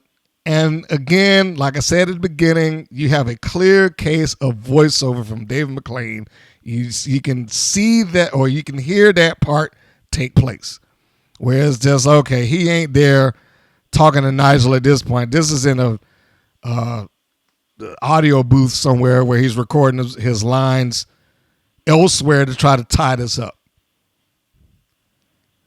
But if they were incapable and or unwilling to show the rest of this match, they should have never put it on. I'm sorry, they should have never put this on. If one of those things are true, incapable or unwilling, if one of those is true, they should have never put this match on. For what? I was amazed to see some of the people here look like they was like, why didn't they show the match? Now, of course, you got some people defended, and then you got some people that's talking about things that are completely unrelated. But this is time management. So I'm going to go through some of these because those are the important things. The match itself is just ridiculous. You got somebody that said, who won? Why would they go off the air without the conclusion of the match? Somebody asks us, Lord knows, man, which that show only lasts for an hour. Besides, I really hope they go for 2 instead of that, just like WWE and many other wrestling promotions did for their major shows. All right, well, sorry, Master K Forever, that ain't happening. They don't need 2 hours. They can barely manage the 1. Somebody asking, where's Chantilly? Sometimes I really question who their fans are. I was like, what does that have to do with anything? Somebody brings up, reminds me of Nitro back in the day.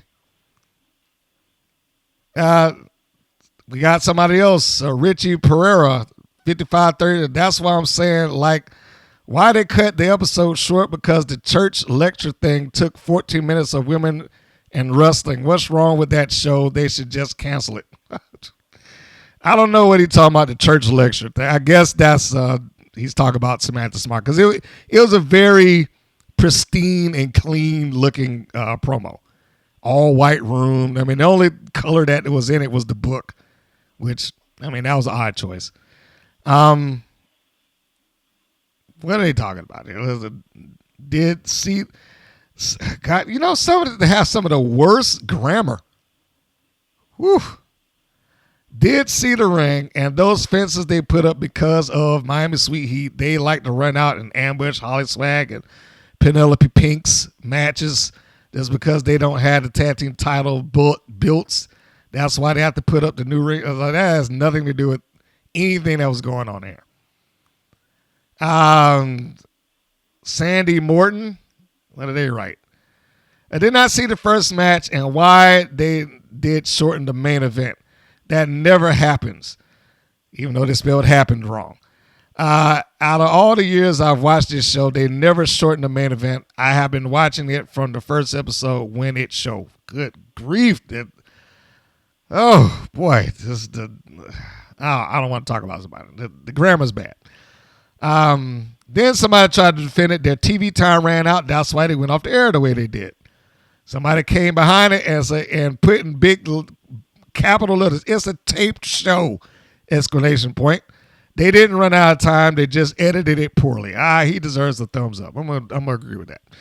And then that person responded. Near the end of the video, you hear the announcer say that is the TV time was run out. They did run out of time, as I said. Well, at least somebody still believes.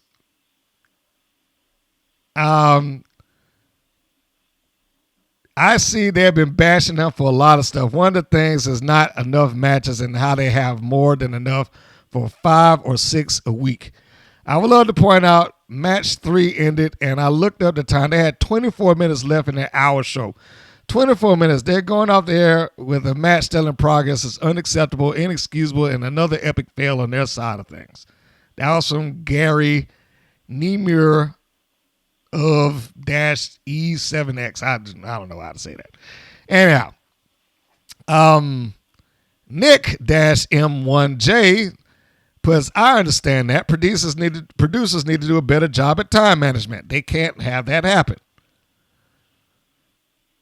Then you got another one. It's like an hour is good. They wasted time with recorded video vignettes on purpose. Now that I agree with. They wasted time with recorded vignettes on purpose to bull out the hour because of something stupid that happened at the end of it. Now, what that stupid thing was, I don't know. And you got a couple other things like, does anyone know who won the match?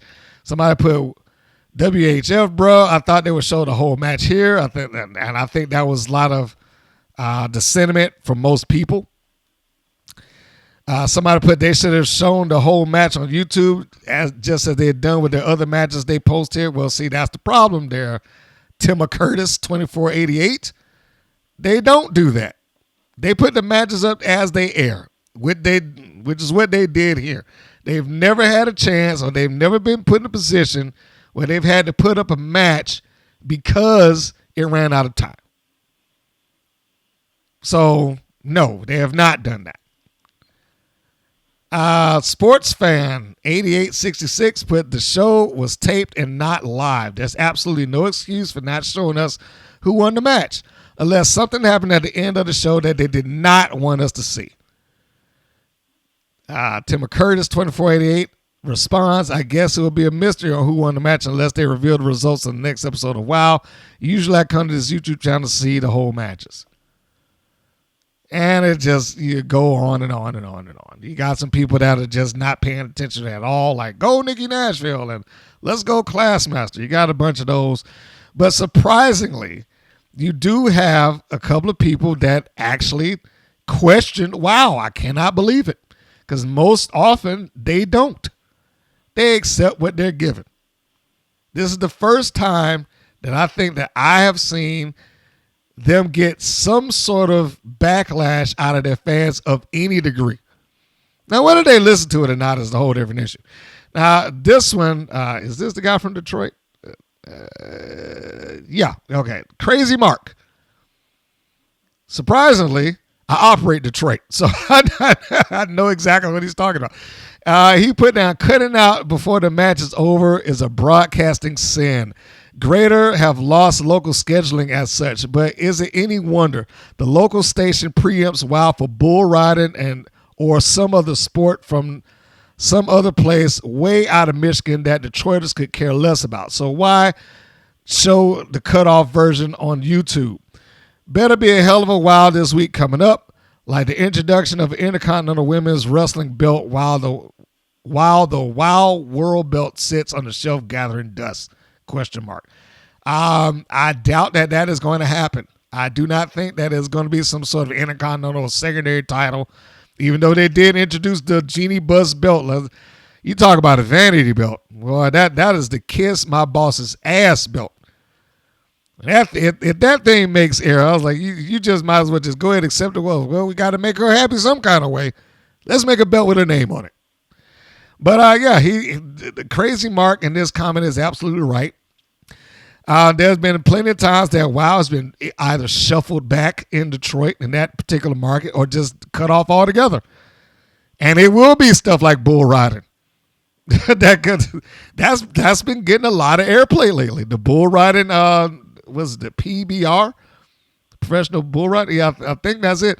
And not for nothing, just as a side note, they produce a good show. I'm not a bull riding fan. I don't even know how to watch the sport.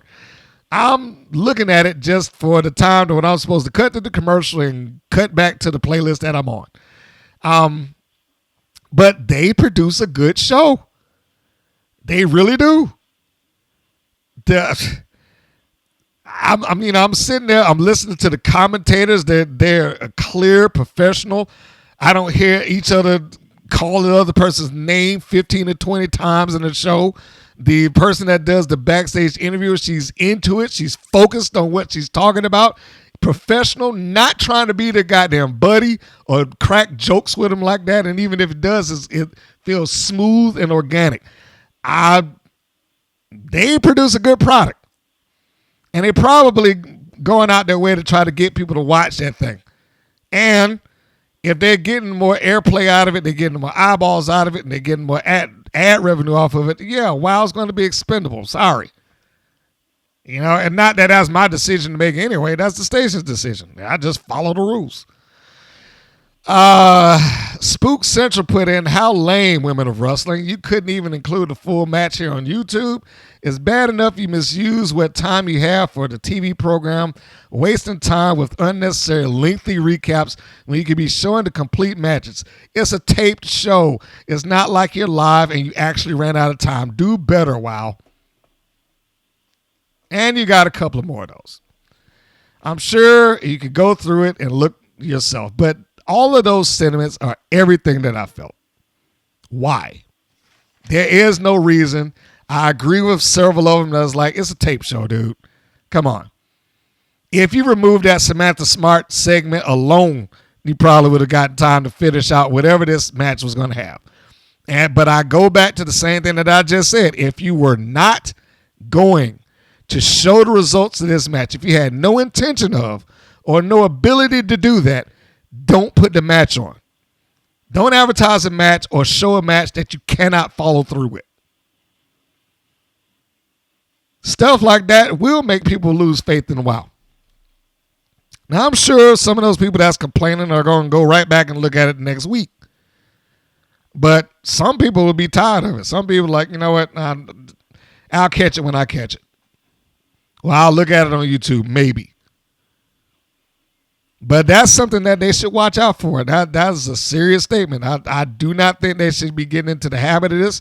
When I suggested it the first time, it was under the idea that they had a match that would capture people's attention, probably not Nashville and Classmaster. But let's say that you had a hot match that was going on. Princess Aussie, Penelope Pink. And they are killing it. And they're running out of time. And I will defend WoW for this much, okay?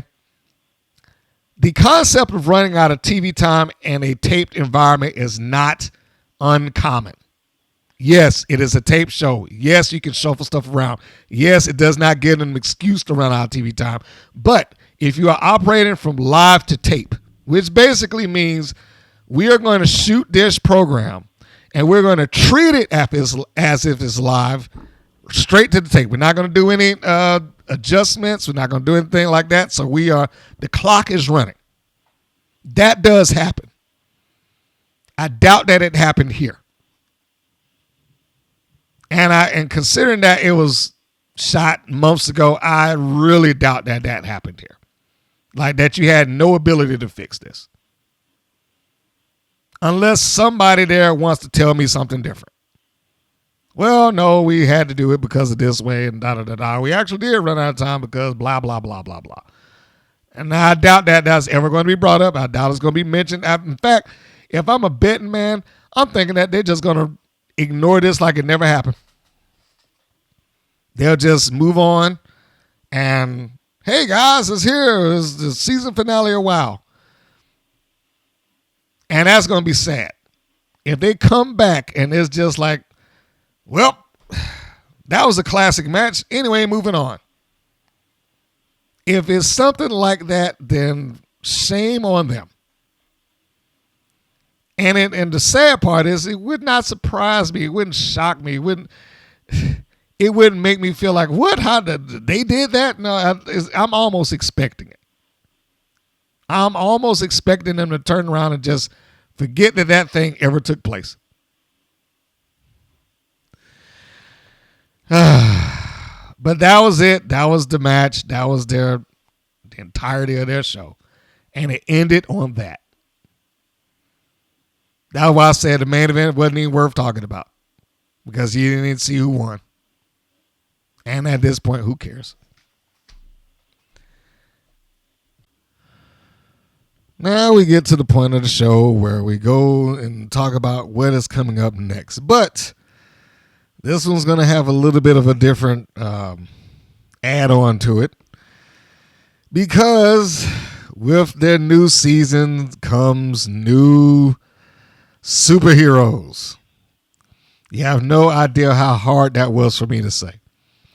But with the new season comes new superheroes, and of course they give out the good old press releases. Some of you may have seen it by now. Some of you may not. And they have gone on to say new episodes premiere the weekend of September 13th. Well, I never really understood that with wrestling as part of the press release, because wrestling doesn't really do repeats. So it's not like you was waiting for new episodes to begin with. Every episode's new. But, that's neither here nor there. Not here to judge that. We're going to go and read the press release that was sent.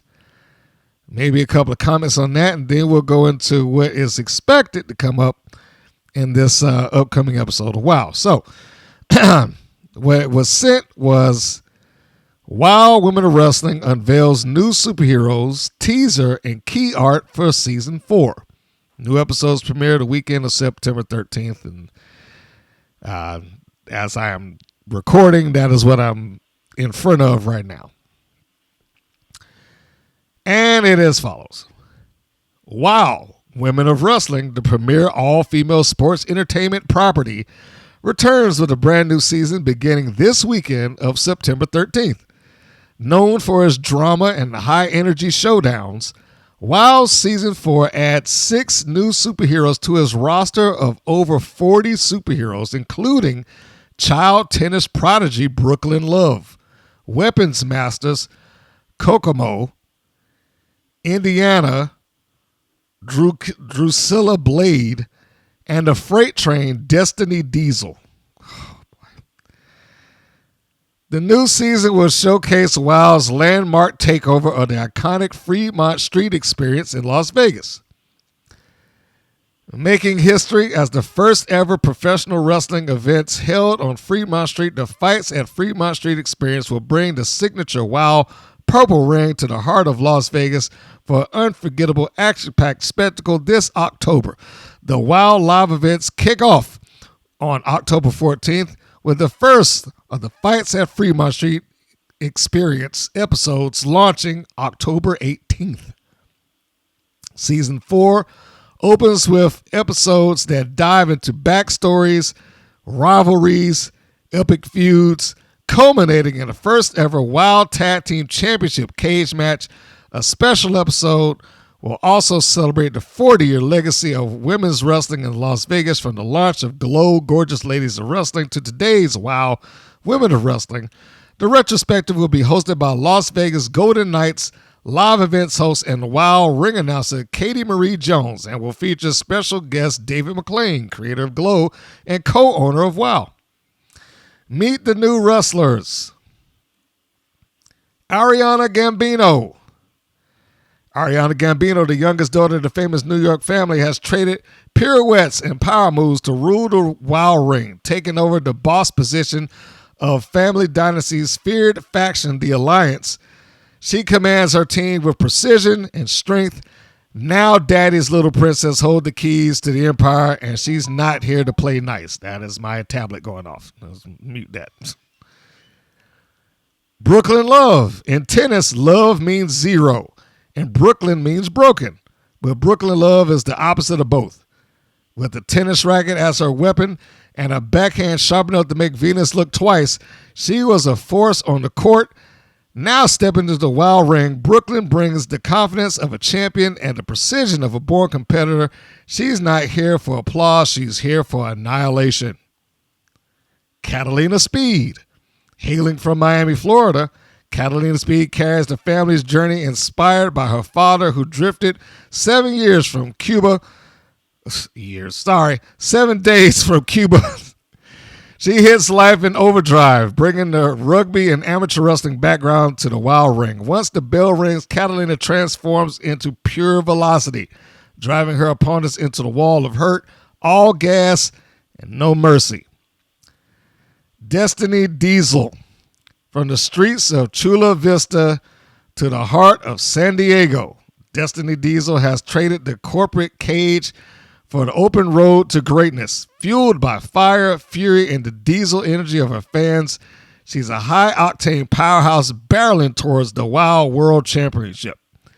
Don't be fooled by her sunshine smile. When the bell rings, Destiny is a roaring freight train, pure muscle and unstoppable momentum. Drusilla Blade. Drusilla grew up in Kokomo, Indiana, facing prejudice, isolation, and ridicule as a half-Filipino, half-white child.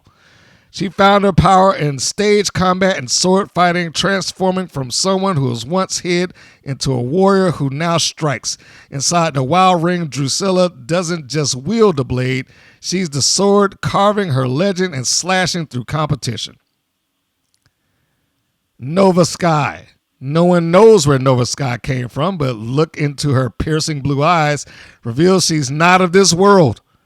Bred for greatness and molded for excellence, whispers of a mysterious Project X suggest she was designed not just for life, but for conquest inside the squared circle.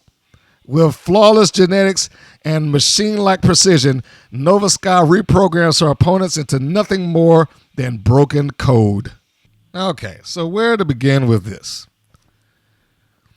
Well, the first thing being is I think they gave themselves a little bit of a buffer with the previous time that they were in Las Vegas. Remember, they had gone there before. We were questioning, okay, when is this stuff going to come up? We know that they did it. We know that they shot it. In fact, this was about a year ago. It was September 2024 that they shot this.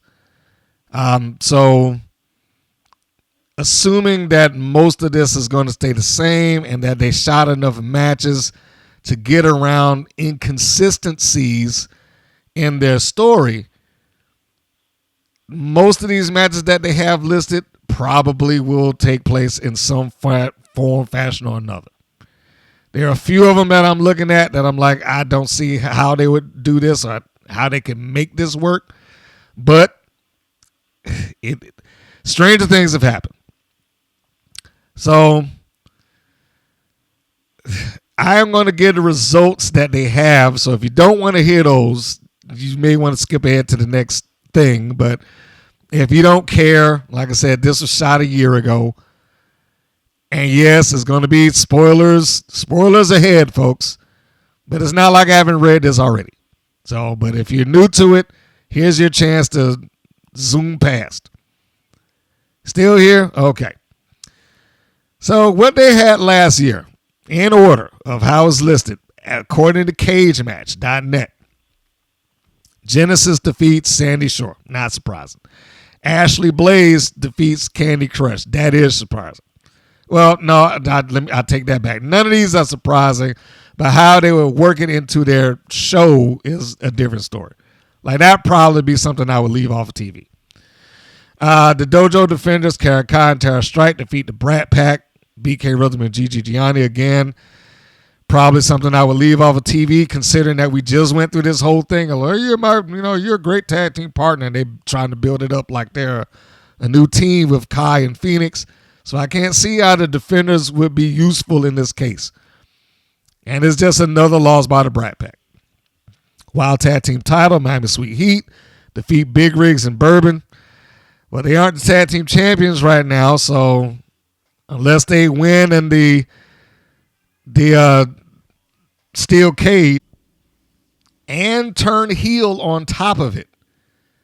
I don't know if this would be something they would do. I mean, they haven't really had a lot of babyface matches. And I don't know if I perceive Big Rigs and Bourbon just suddenly going heel, but, again, stranger things have happened in a while. The WoW number 1 contendership match, Mayfield defeats Garrett, not surprising.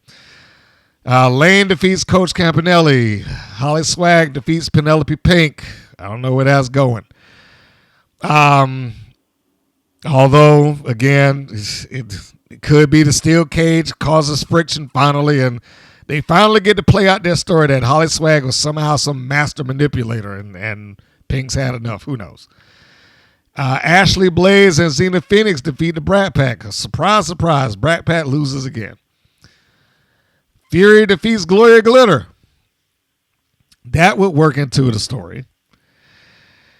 The Wild Championship. Tormenta defeats the Classmaster. Well, thank goodness for that. But now how that will work once Tormenta's gone, because we do know that she's gone, that'll be interesting how they pivot from there. Princess Aussie and Santana Garrett defeat Animal Instinct. Chainsaw defeats Candy Crush. Jesse Jones and the Mother Truckers defeat the Fabulous Four, the Carlson twins, and Penelope Pink. So there is the idea that they may do the reunion, I guess. The Mother Truckers get back together and Big Rigs and Bourbon goes away. I assume that's possible. But it doesn't justify the whapping both of them in the head with a rock. But whatever. I mean, I guess we got to get through these last couple of episodes that she's actually on, because we know she's moving on to reality wrestling. Genesis defeats Nikki Nashville. Okay. The trios title, Top Tier versus Monsters and Metal, ends in a no contest. Man, just throw those belts away already. Good grief. Oh, man, those things are just awful. Anyhow, in the Wild Championship, Tormenta defeats Paola Mayfield. So there we go. That's where it seems to be at this point. And I would guess, given the amount of matches that they have, that'll probably get them through another month. Probably, maybe a month and a week or something, like, depending on how they cut up the shows. They could probably stretch it out to a month and a half if they really had to. But this is going to give them some leeway as they walk into their tapings, which they are advertising right now. So if you're in Las Vegas or heading to Las Vegas or whatever the case may be, you could pop in and you can see them do their show and see how many people out there actually are concerned with WoW or just there for the women in tights and the alcohol. Because I'm pretty sure there will be both. As far as new wrestlers are concerned, okay, well, we got Ariana Gambino, so I can only assume that Adriana Gambino is no longer going to be there. They just passed the gimmick off to somebody else, so she can run the Alliance now, the feared faction, the Alliance. I am really thinking that they just allow AI to write these. I don't know what's feared about the Alliance. They hadn't accomplished anything. I've already tagged them as DOA. They're dead on arrival. They're done. Brooklyn Love.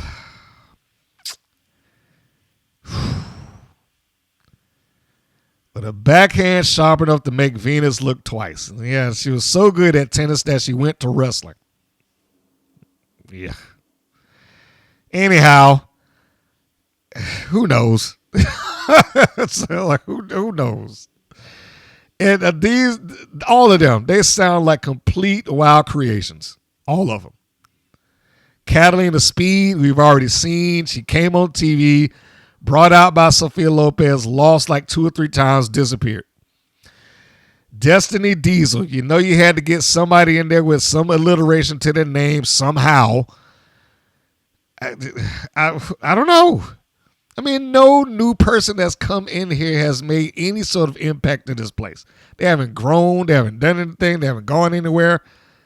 So I honestly don't know how to take any of these people.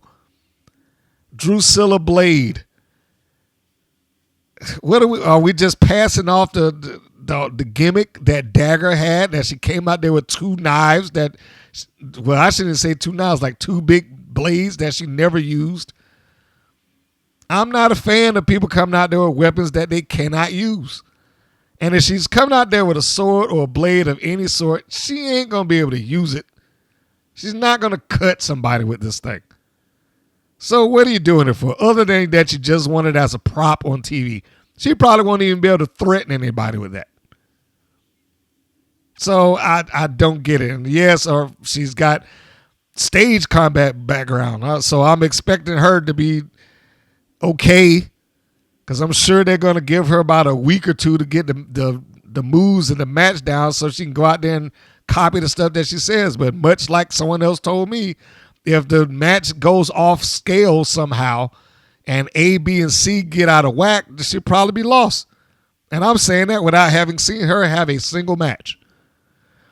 Nova Sky sounds like they're trying to do some sci-fi gimmick, and good Lord, it's hard enough to do that anywhere else. If they're doing it in WoW, it's going to be welcome to Cartoon Land. I mean, I can already feel that happening, because they're not going to treat it like she thinks she's an alien. They're probably going to say she is an alien or a cyborg or something like that and suggest it. Well, I heard that she was found in Area 57, David. You know, it's going to be some nonsense like that. Project X. I don't know if any one of them will be able to overcome the gimmick that's being slapped on them. There have been a few people that have been able to do it, in my opinion. Like Nashville is a strong enough person that she at least doesn't look silly when she comes out there and does her thing. The problem is that we still haven't heard her talk. She hasn't had an admission statement. She's really not going anywhere. The last match that she didn't help. No one that I've seen that has come in as a, quote, new WoW superhero makes many waves at all. They're just there. Which makes me question sometimes, like, why are we dedicating that kind of television time to them? Not that they shouldn't be there. I'm not saying that.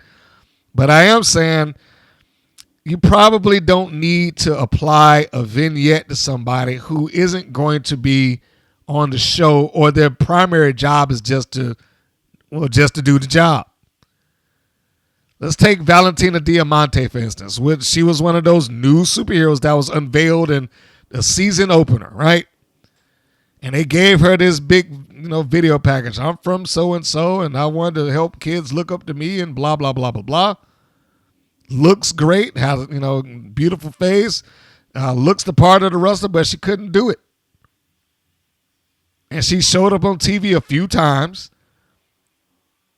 Really didn't do much more than that. Last time we saw her, she got squashed, and we didn't see her another day.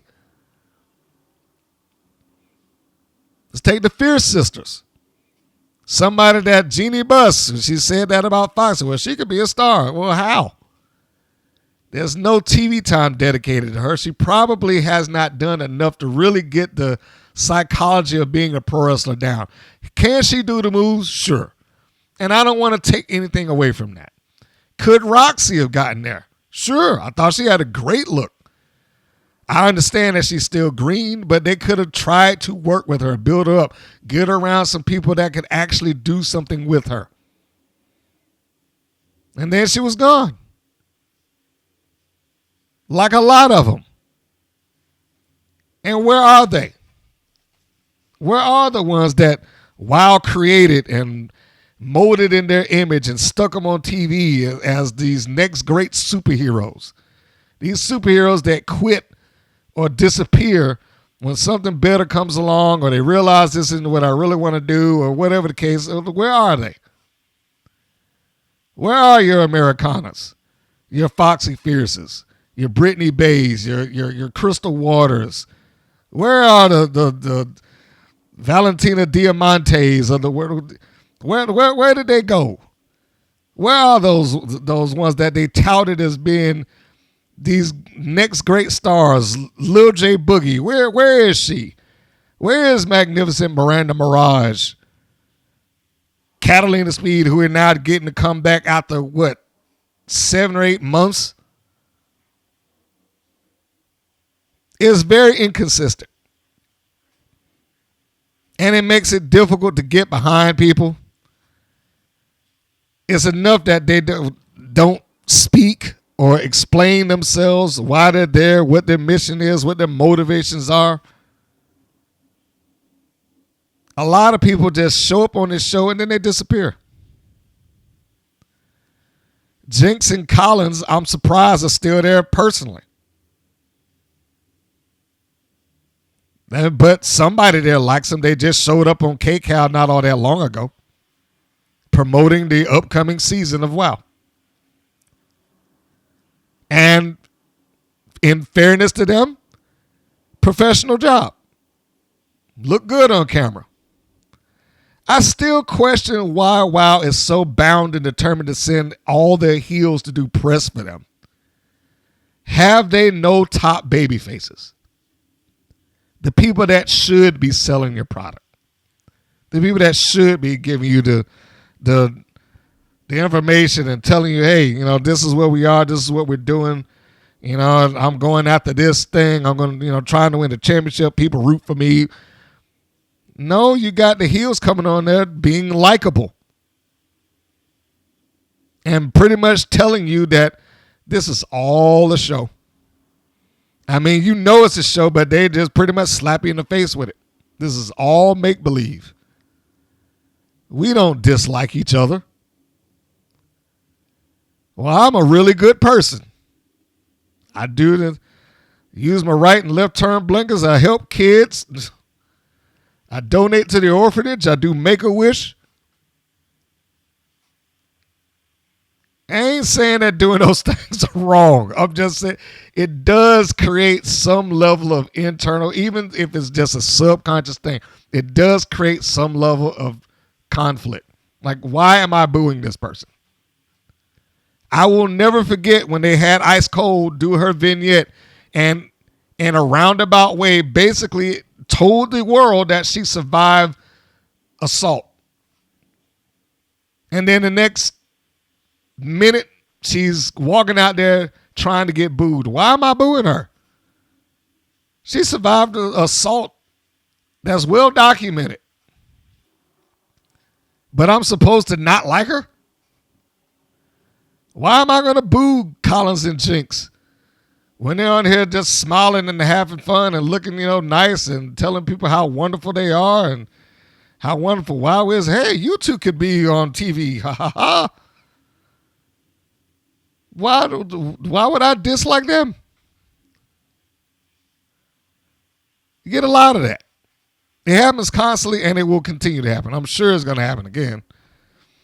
And then I got to look forward to this self-blow me session that I'm sure that they're going to have with Dave McClain. You're the genius that came up with all this stuff. So, well, that is what we are expecting out of the next thing. But what are we expecting out of the beginning of season 4? Because they sent that as well. And what am I looking forward to with that? Well, this is what they wrote. This is season 4, episode 1. So it's going to be 401 for me. The title is going to be New Territory. The press reads as follows. In one-on-one action, magnificent Miranda Mirage clashes with Tiki Chamorro in what is sure to be a nail-biting fight to the finish. Okay. David McClain takes fans down her story lane to revisit Holly Swag's defining moments in WoW. From the first time she stepped into the ring alongside her mother, Big Rig Betty, to her heroic interference. Huh? to her heroic interference to help out their family friend Jesse Jones, to her championship title run alongside her mother.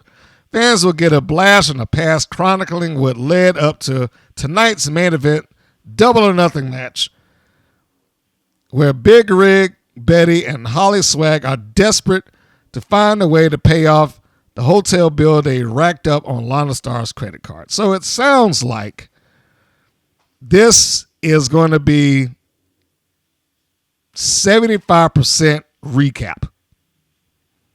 They're going to take most of this show and they're just going to go down whatever Holly Swag has had going on for her, and you'll get one new match out of this. And that seems to be about it. Okay, well, that's fine. I mean, whatever.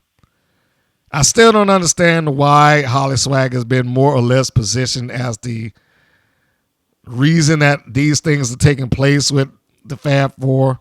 Like she's somehow manipulated all of them, when I'm sure when they go through this recap, they're going to show her as being an idiot who couldn't understand that, well, you talk about we owe you all money. But that is Holly Swag. Holly Hood, Haley J, is a whole different issue. Holly Hood, Haley J, is smart, and she's gone off to bigger and better things, such as being the Reality of Wrestling Diamonds Division Women's Champion. And whether that will get her to the next step in life, who knows? But I think that I would feel more comfortable and a better chance at that being facilitated, being on that show rather than this one. All due respect to WoW. No, but I've never got the impression that WoW was there to help facilitate someone's growth. It always came off to me like, you're here at WoW, you made it to the big time. No need for you to try any harder. But, you know, I could be wrong. Maybe it is that. Maybe it is trying to push people. But there's one match that you're looking forward to is Tiki Chamara and Miranda Mirage. Yay. I mean, I like Tiki. I really do. I still think that they wasted whatever opportunity that they had. They had an open door with her when it was the 2 or 3 matches that she got with Pink. Pink could have probably led her into a great third one. They could have gotten some juice out of that. But that opportunity is passed.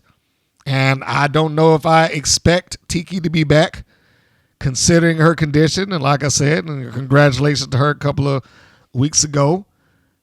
I believe that motherhood will be her primary objective and priority for the foreseeable future. Why this match they advertised, they would think Miranda Mirage and Chamara would be some sort of nail biter. I don't know, but that's wow. Every match is great. Every match is a nail biter. Every match is the main event. Even if it ain't. You got to give them credit for that. I mean, you have to give them credit for that. They will tell you that those matches are outstanding no matter what happens in them and who's a part of it.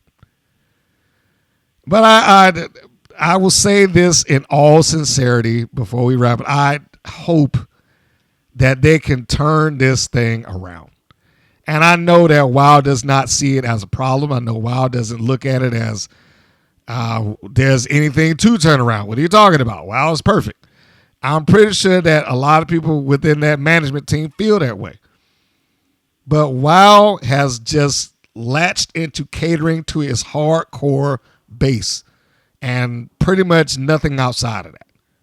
They're not trying to get in any wrestling fans out there that want this stuff. I mean, and when I look at wrestling promotions that do not have TV and they'll promote a match, and I only use women matches as a comparative point.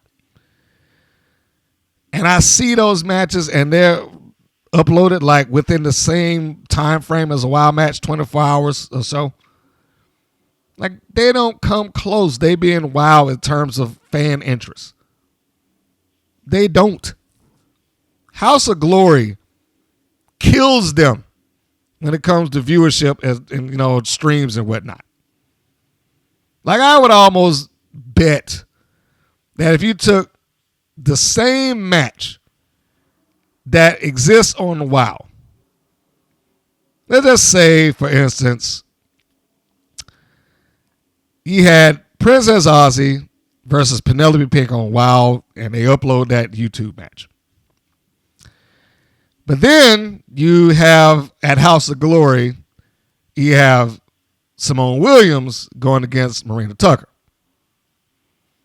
I would almost bet that without trying, they would exceed the viewership by a couple of thousand. Just because they're there. And wrestling fans respect that location. They might not exceed the amount of views that, say, Purrazzo got because Deonna Purrazzo was perceived as a big deal. They might not exceed the amount of views that, she's not Gigi Dolan anymore, Priscilla Kelly just got when she showed up at House of Glory. I forget who she was facing, but she was perceived as a big deal. It might have been Shotzi. I can't recall off the top of my head. But the point is that neither one of them have some sort of television backup to push it off. And I know some are like, well, they saw it on TV, so they didn't have to. Well, did they see it on TV? Are you sure? And even if they did, sometimes people will go back and watch it anyway when the match is strong. I never got that impression off of WoW. Because they aren't noted for it. It's not that they don't have good wrestlers or good wrestling matches. They just aren't noted for that. Like even the hardcore tag team match they had. If they had come with something to finish that thing off but keep the feud alive. I mean, finish the match but keep the feud alive. Maybe it would have gotten somebody else interested in. Maybe if they had more time to yell and scream at each other, express why I hate your guts and I'm going to kill you when I get into this match with you next time. Maybe if they had more time to get that across to people, it might drive up some interest, maybe. But it always feels like WoW operates trying to get to people that are not wrestling fans for one reason or another. It always feels that way. And then you get a couple of them, like I said, you got your core base that are going to watch this show, regardless of what they do or how it's presented, and everything that they do is going to be fantastic. What did I say about that match that didn't end? First comment up there, this is a fantastic match. Like how? How's this fantastic? Is your bar that low that you can have a match that gets cut off and you still say it's fantastic?